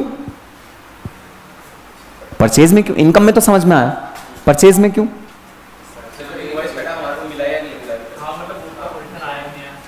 भाई इनवॉइस तो वहां से कट गया, इनवॉइस हमें ईमेल पे भी आ गया, लेकिन गुड हमें 2 तारीख को रिसीव हुआ। इनवॉइस कब कट गया था? 31 मार्च को। हम गए दुकान पे, भाई रॉ मटेरियल दे दो, रॉ मटेरियल मैं परचेज करके ला रहा हूं। रॉ मटेरियल तुम परचेज करके लाए, तुमने कहा भाई अब ये माल हमारी फैक्ट्री में पहुंचा देना। उसने कहा हाँ सर मैं ट्रक में लाद के माल आपको फैक्ट्री में पहुंचा दूंगा। इनवॉइस आप ले आए, पैसे आप दे आए, इनवॉइस आपके पास आ गया, लेकिन मटेरियल कब आया? अगले साल। अगर वो अगले साल आया तो वो परचेज अगले साल की मानी जाएगी या करंट ईयर की मानी जाएगी? अगले साल की। अरे लेकिन इनवॉइस तो करंट ईयर का है। फर्क नहीं पड़ता सर, पेमेंट भी इसी साल कर दी, फर्क नहीं पड़ता सर। जब वो मटेरियल आपकी फैक्ट्री में आएगा तब वो आपका कहलाएगा, उससे पहले आपका नहीं कहलाएगा। तो वही कट ऑफ प्रोसीजर हमारे परचेजेस में भी होंगे। परचेज लेजर आप चेक करोगे, लेजर मतलब जो अकाउंट होता है, अकाउंट को चेक करोगे, अकाउंट में भाई सही से रिकॉर्डेड है नहीं चेक करोगे। इनवॉइसेस चेक करोगे। GRN क्या होता है? Goods receive note. ये ट्रक वाला आपको देता है, जो ट्रक आपका मटेरियल लेके आएगा ना, वो गुड रिसीव्ड नोट लेके आएगा साथ में कि इतने गुड्स मैं लाया हूं, वो अनलोड होंगे, उस पर ठप्पा लगेगा, हमने ले लिए, और ट्रक वाला उस नोट को ले जाके वापस जो सेलर होगा उसको दे देगा। इसे बोलते हैं गुड्स रिसीव नोट। तो ये सारे डॉक्यूमेंट आप चेक करोगे कंप्लीटनेस चेक करने के लिए, ठीक है। फिर अकरेंस, अकरेंस मतलब ये परचेज एक्चुअली में हुई है, इसको चेक करने के लिए क्या करोगे? PO, purchase order. PO का मतलब है परचेज ऑर्डर। सबसे पहले आता है परचेज ऑर्डर, मतलब आप जब कोई चीज परचेज करते हो तो आप MD से लिखवाते हो कि हाँ हमें 20,000 किलो रॉ मटेरियल खरीदना है, MD से लिखवाते हो, इसे बोलते हैं परचेज ऑर्डर। और इस 20,000 किलो के परचेज ऑर्डर को आप दुकानदार को दे दो, भाई देखो हमारे को ऑथराइजेशन है, हम 20,000 किलो का रॉ मटेरियल खरीदेंगे। तो सबसे पहले आप परचेज ऑर्डर को टैली करो गुड्स रिसीव नोट से, जो आपका मटेरियल आया उससे टैली करो कि उतना ही मटेरियल आया जितना आपने PO रेज किया, और फिर आप उसको इनवॉइस से टैली कर लो। तीनों चीजें टैली हो जाएंगी, पता लग जाएगा इतना गुड आया, इतने का आया जिसका इनवॉइस आपके पास जनरेटेड है। तो GRN मतलब गुड रिसीव नोट, आपको पता लगे आया था, आया नहीं होता तो GRN होता नहीं, आया तभी तो GRN है, इससे अकरेंस का पता लग गया, ठीक है। अच्छा एक्यूरेसी, अर्थमेटिकल एक्यूरेसी कैसे चेक करोगे भाई? वही इनवॉइसेस का जो अमाउंट है वही बुक्स ऑफ अकाउंट्स का भी अमाउंट होना चाहिए, दोनों का अमाउंट आपस में टैली करना चाहिए। Discount properly recorded, relevant taxes record होने चाहिए, अकाउंटिंग स्टैंडर्ड्स आपने प्रॉपर्ली फॉलो करे होने चाहिए, ठीक है। प्रेजेंटेशन, क्या परचेजेस में भी प्रेजेंटेशन देखोगे? हाँ सर, परचेजेस रिटर्न अलग से दिखाते हैं, नेट ऑफ करके कभी नहीं दिखाते। सेल्स रिटर्न अलग से दिखाते हैं, नेट ऑफ करके कभी नहीं दिखाते। अरे बैलेंस शीट टैली हो जाएगी क्या अगर नेट ऑफ कर दोगे? कुशाग्र बताएगा, हो जाएगी? हो भी सकती है, नहीं भी हो सकती है ना, ऐसा जवाब होना चाहिए। सो बैलेंस शीट तो टैली हो जाएगी, लेकिन क्या प्रेजेंटेशन गलत हो जाएगा? प्रेजेंटेशन गलत हो जाएगा सर, प्रेजेंटेशन का भी ध्यान रखना है, ठीक है। सो हम रॉ मटेरियल को अलग से, कंज्यूमर को अलग से, रिलेटेड पार्टी डिस्क्लोजर को अलग से, सबको अलग अलग डिस्क्लोज करेंगे, सबको सेपरेटली डिस्क्लोज करेंगे। दोबारा बोलो। ये ऑब्लिगेशन नहीं है, ये अकरेंस है। जो मैंने ओब्लिक करके लिखवाया था, एग्जिस्टेंस के साथ जो ओब्लिक करके लिखवाया था, अकरेंस। अकरेंस इनकम स्टेटमेंट के लिए भी होती है भाई। अकरेंस जो ओब्लिक करके लिखवाया था ना, वो इनकम स्टेटमेंट के लिए भी होती है। एग्जिस्टेंस जो है वो बैलेंस शीट वाली आइटम के लिए होती है, तो अकरेंस जो है वो इनकम स्टेटमेंट के लिए भी होती है, ठीक है। सो ये कंफ्यूज मत होना, ये ओ ऑब्लिगेशन नहीं है, this is not obligation, this is occurrence. बताओ बात समझ में आई परचेजेस की, ठीक है। इसी तरह देखो हम सारे के सारे जितने भी खर्चे हैं उनको ऑडिट कर सकते हैं। चलो अब आ जाता है हमारा अगला टॉपिक। अच्छा सुनो भाई, मैंने कुछ छुड़वाए हैं, कुछ छुड़वाए हैं मैंने, एम्प्लॉय बेनिफिट मैंने डिस्कस नहीं किया आपके साथ, ठीक है। फिर मैंने क्रेडिटर्स डिस्कस नहीं किया, ये सब घर जाके खुद करने हैं कि इन सब चीज़ों का ऑडिट कैसे होगा, ठीक है। और जो भी समझ में ना आए उसको एकदम से आपको मुझसे पूछना है जहाँ भी कोई समझ में ना आए, ठीक है। और रजिस्टर दिखा दो। कंप्लीट है ना पूरा? चलो वेरी गुड।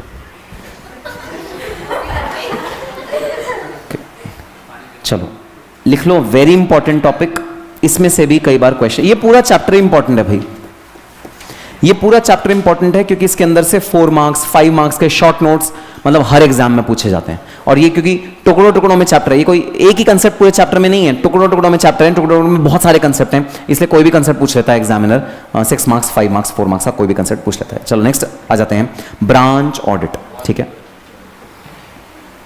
अब भाई समझना जरा,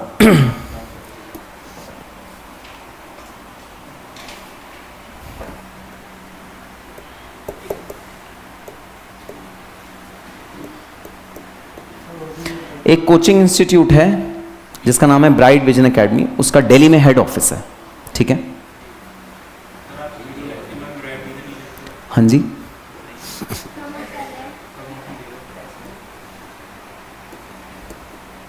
उसकी एक ब्रांच दुबई में है,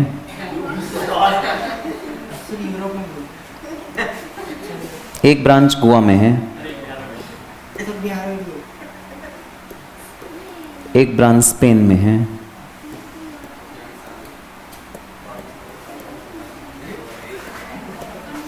एक ब्रांच न्यूयॉर्क में है,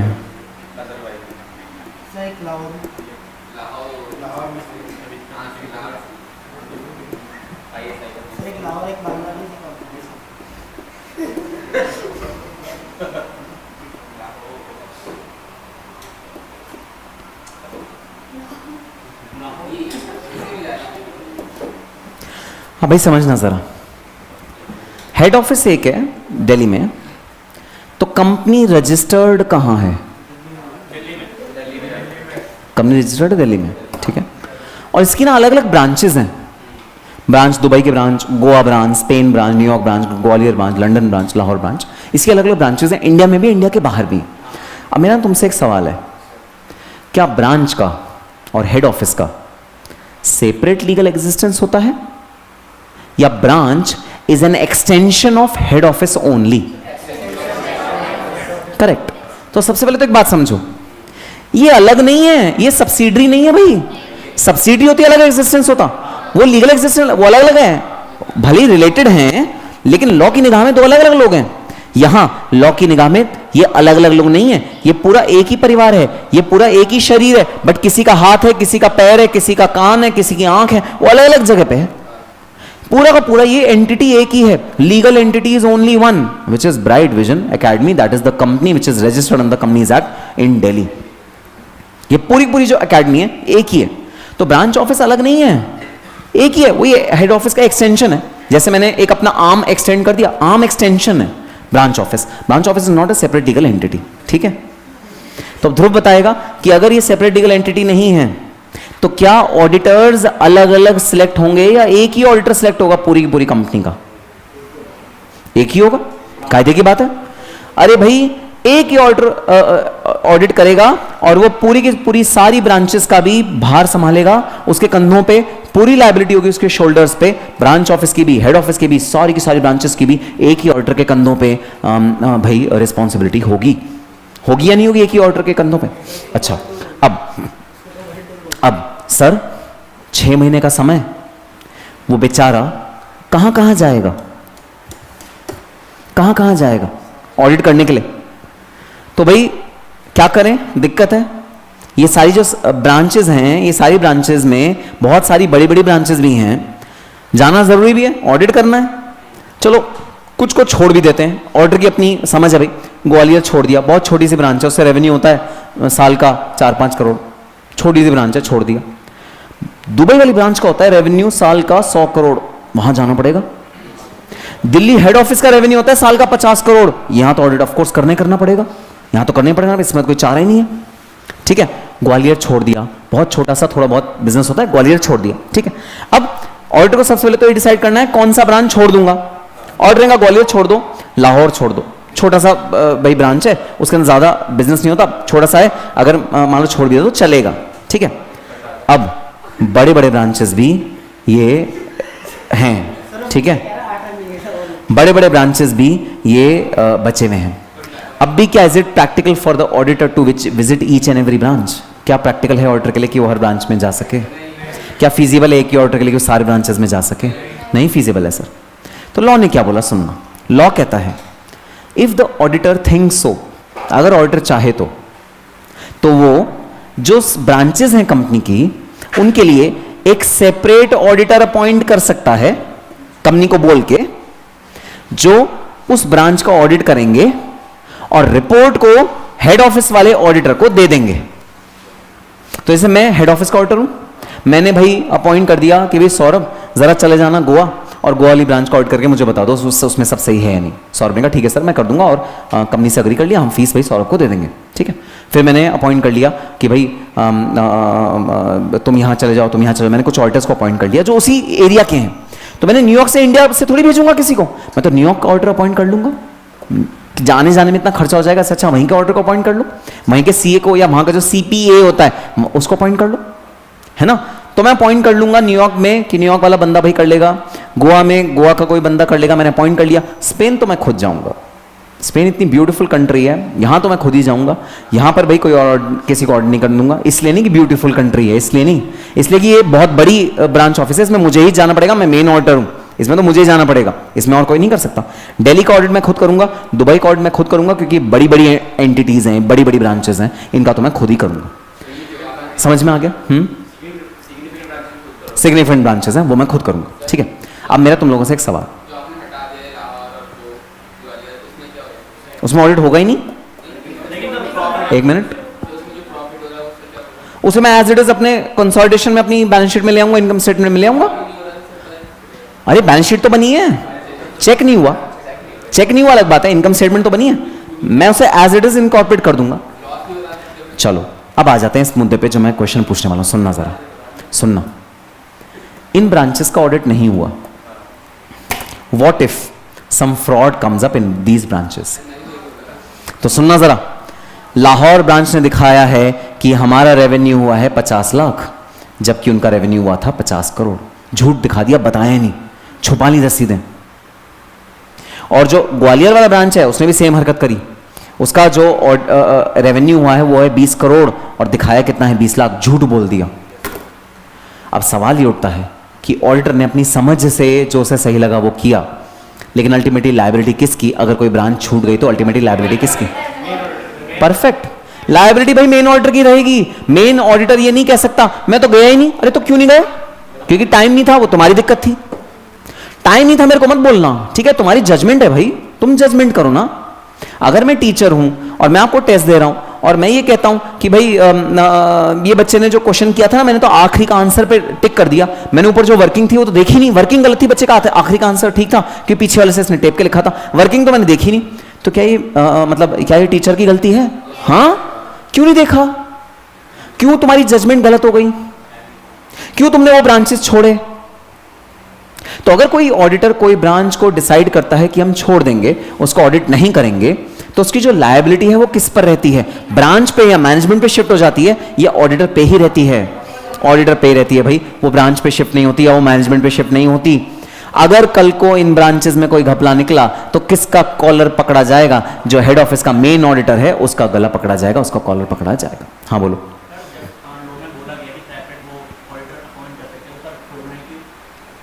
तो छोड़ना ही क्यों? अब कई बार भाई ऑर्डर कहता है इतनी छोटी है सब्सिडरी, इतनी ज़्यादा छोटी ब्रांच है कि चलो छोड़ देते हैं, क्योंकि जितना खर्चा लगेगा सेपरेट ऑर्डर को पैसे देने में उतना तो उसका प्रॉफिट भी नहीं है। कई बार ब्रांच इतना छोटा होता है 2 लाख रुपए का तो प्रॉफिट हो रहा है उस ब्रांच में, ऑर्डर की जो फीस है वो 4 लाख रुपए है, तो ऑर्डर अपॉइंट करने का हम सोचते हैं छोड़ो। हाँ, लेकिन ऑर्डर को शक है कि भाई ये ब्रांच में ना घपला होता है, पिछली बार मैंने देखा था, तो फिर नहीं छोड़ेगा। ये तो जजमेंट, इसी को तो जजमेंट बोलते हैं। जजमेंट और किसको बोलते हैं? इसी को जजमेंट बोलते हैं भाई। तो तुम्हें जज करना है, तुम्हें छोड़नी है छोड़नी तुम्हारे ऊपर है। लॉ नहीं कह रहा छोड़ो, मैनेजमेंट नहीं कह रहा छोड़ो, तुम बताओ छोड़ना है छोड़ना, तुम बताओ, लेकिन जो तुमने डिसीजन लिया लायबिलिटी तुम्हारी होगी। अब आ जाओ दूसरा। हाँ बोलो। अब ये आ रहे हैं ब्रांच ऑर्डर पे आ रहे हैं। अब आ जाओ गोवा, न्यूयॉर्क ब्रांच पे। भाई ये दोनों तो मैं ही कर रहा हूं, दुबई और स्पेन। हेड ऑफिस में मैं खुद कर रहा हूं, मेरी पूरी लायबिलिटी है। अब सुनना क्या है, अब ये है कि जो गोवा वाला ब्रांच ऑडिटर ऑडिट करा और जो न्यूयॉर्क वाला ब्रांच ऑडिटर ने ऑडिट करा, उस ऑडिटर ने ऑडिट ढंग से नहीं करा और यहां पर भी फ्रॉड निकल गया, यहां पर भी फ्रॉड निकल गया। तो जो लायबिलिटी है, मेन ऑडिटर क्या बोलेगा, अरे मेरे को क्या पता, उनसे पूछो जाके, उन्होंने ऑडिट किया था, अरे उन्होंने ऑडिट किया था, उनसे पूछो जाके।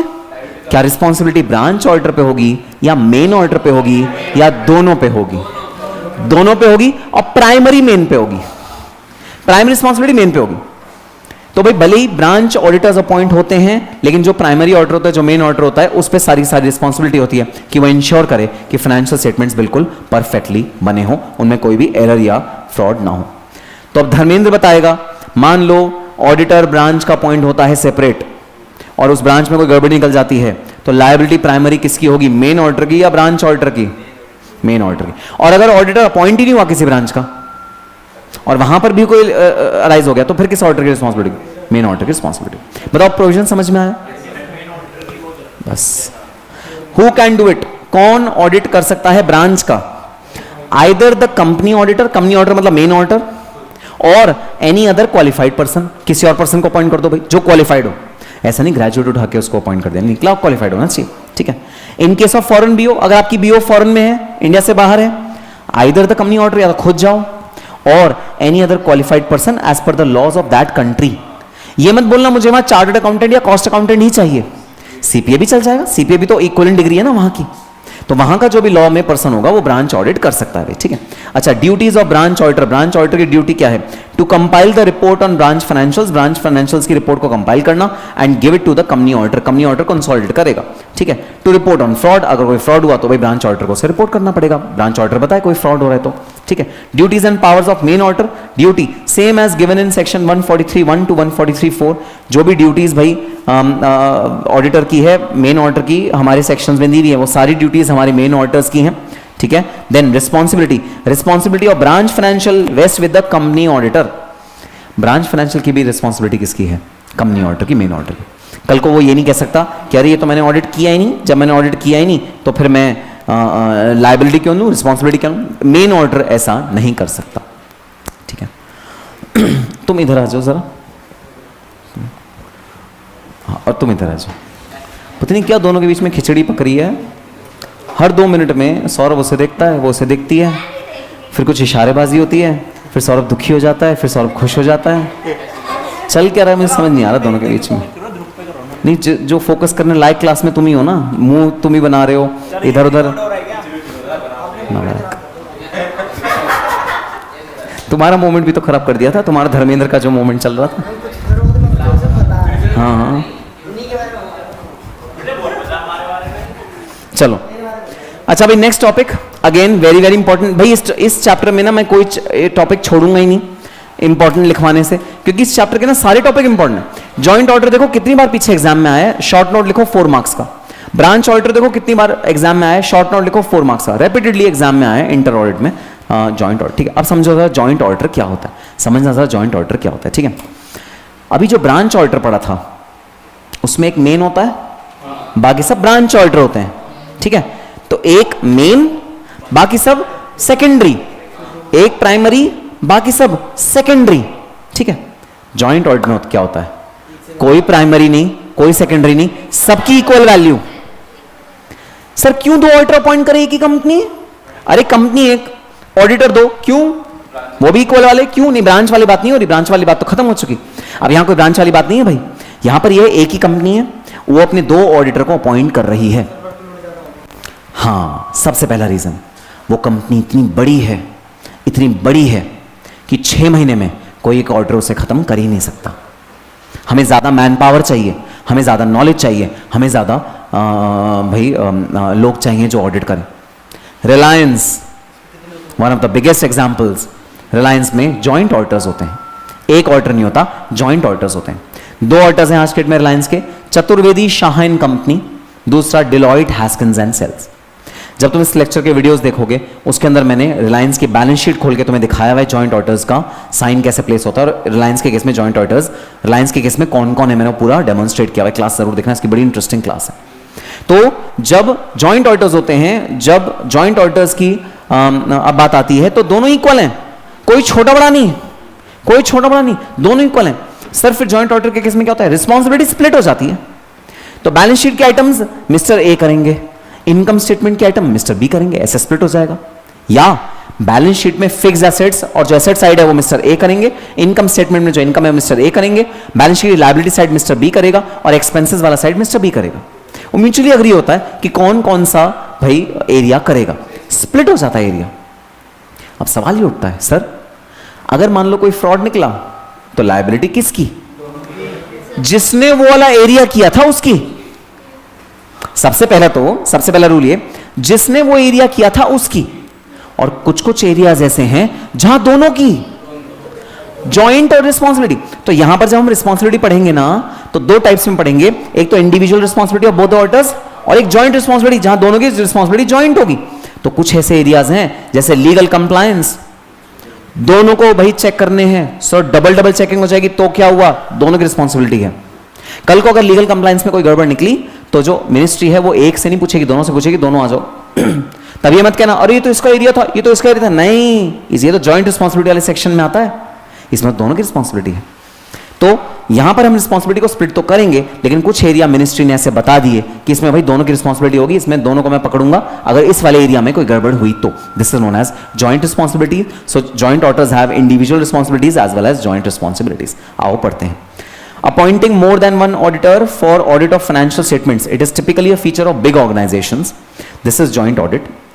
Advantages के फायदे क्या होते हैं, वर्कलोड डिस्ट्रीब्यूट हो जाता है, वर्कलोड बहुत ज्यादा होता है, दोनों में डिस्ट्रीब्यूट हो जाता है। टाइमली कंप्लीशन ऑफ ऑडिट, समय से ऑडिट कंप्लीट होगा, बड़ी कंपनी का ऑडिट है, समय से कंप्लीट करना है, टाइम से कंप्लीट होगा। शेयरिंग ऑफ एक्सपर्टीज, दो लोग अगर होंगे तो उनकी नॉलेज ज्यादा होगी क्या, बिल्कुल सर, एक्सपर्टीज होगी दोनों की, दोनों हमारे को ज्यादा नॉलेज देंगे।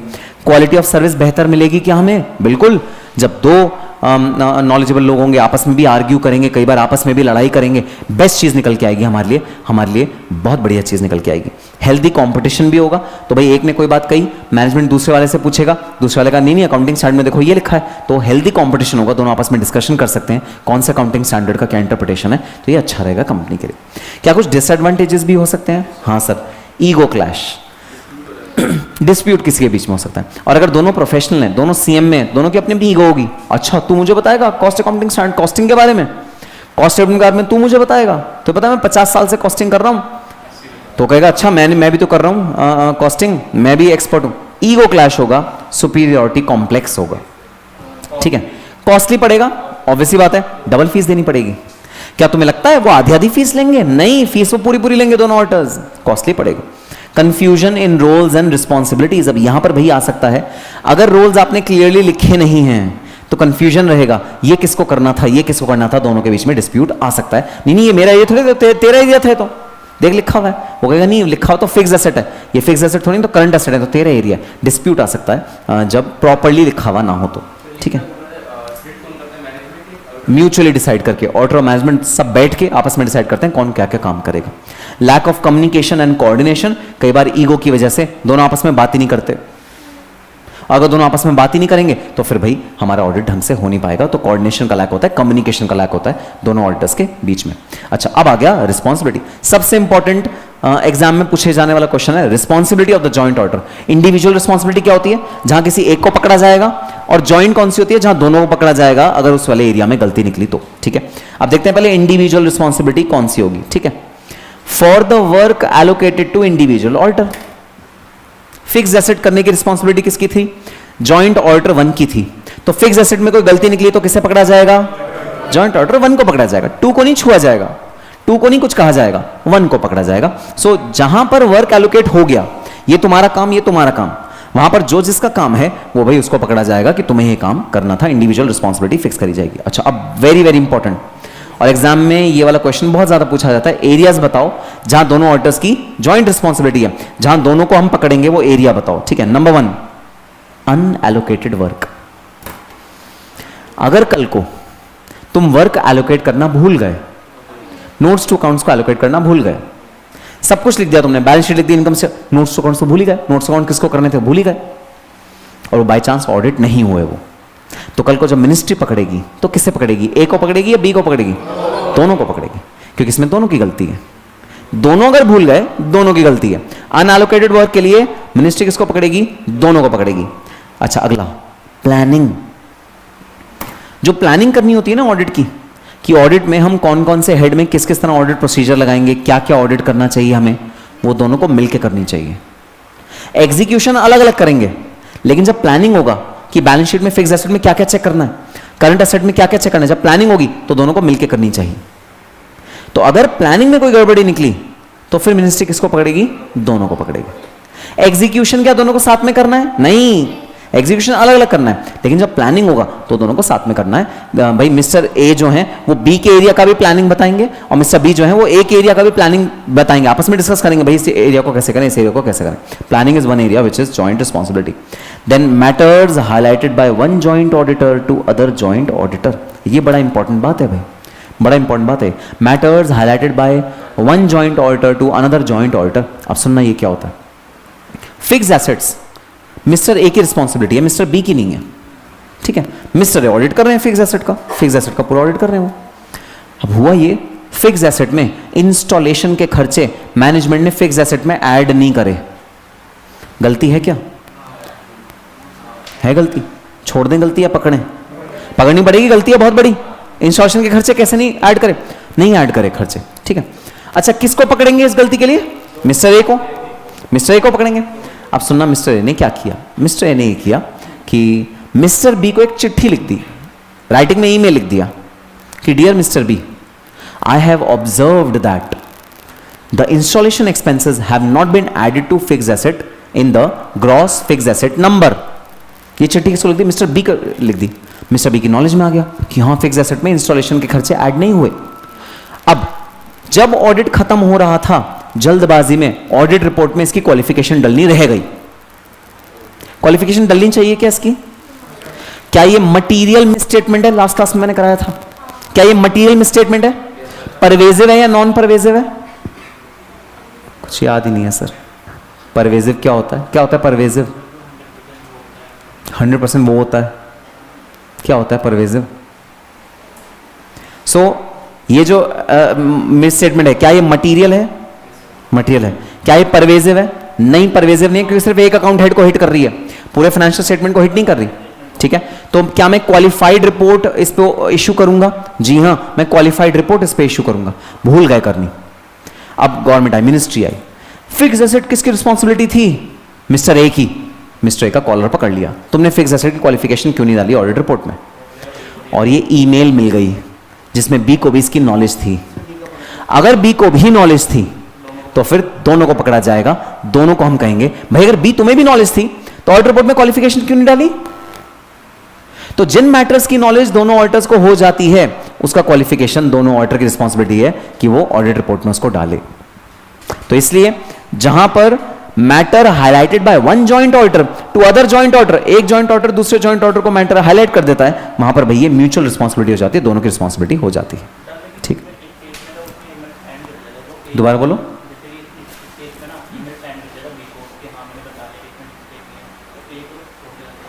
क्यों, अच्छा वाह, ए को क्यों छोड़ना चाहिए, मेन रिस्पॉन्सिबिलिटी तो ए की ही है, क्योंकि ए को अपना क्वालिफिकेशन देना चाहिए था ऑडिट रिपोर्ट में, मेन रिस्पॉन्सिबिलिटी तो ए की ही है, गलती तो ए ने पकड़ी है ना। तो हम इस केस में दोनों ऑडिटर्स को पकड़ सकते हैं भाई, फालतू में वही बात हुई, बी को फालतू में फंसा दिया, बी को इन्फॉर्म कर दिया, फालतू में फंसा दिया, तो वही वाली बात हो गई। लेकिन अगर पता लग गया बी को तो भाई बी की रिस्पॉन्सिबिलिटी हो जाती है फिर कि बी भी इंश्योर करे कि क्वालिफिकेशन आना चाहिए।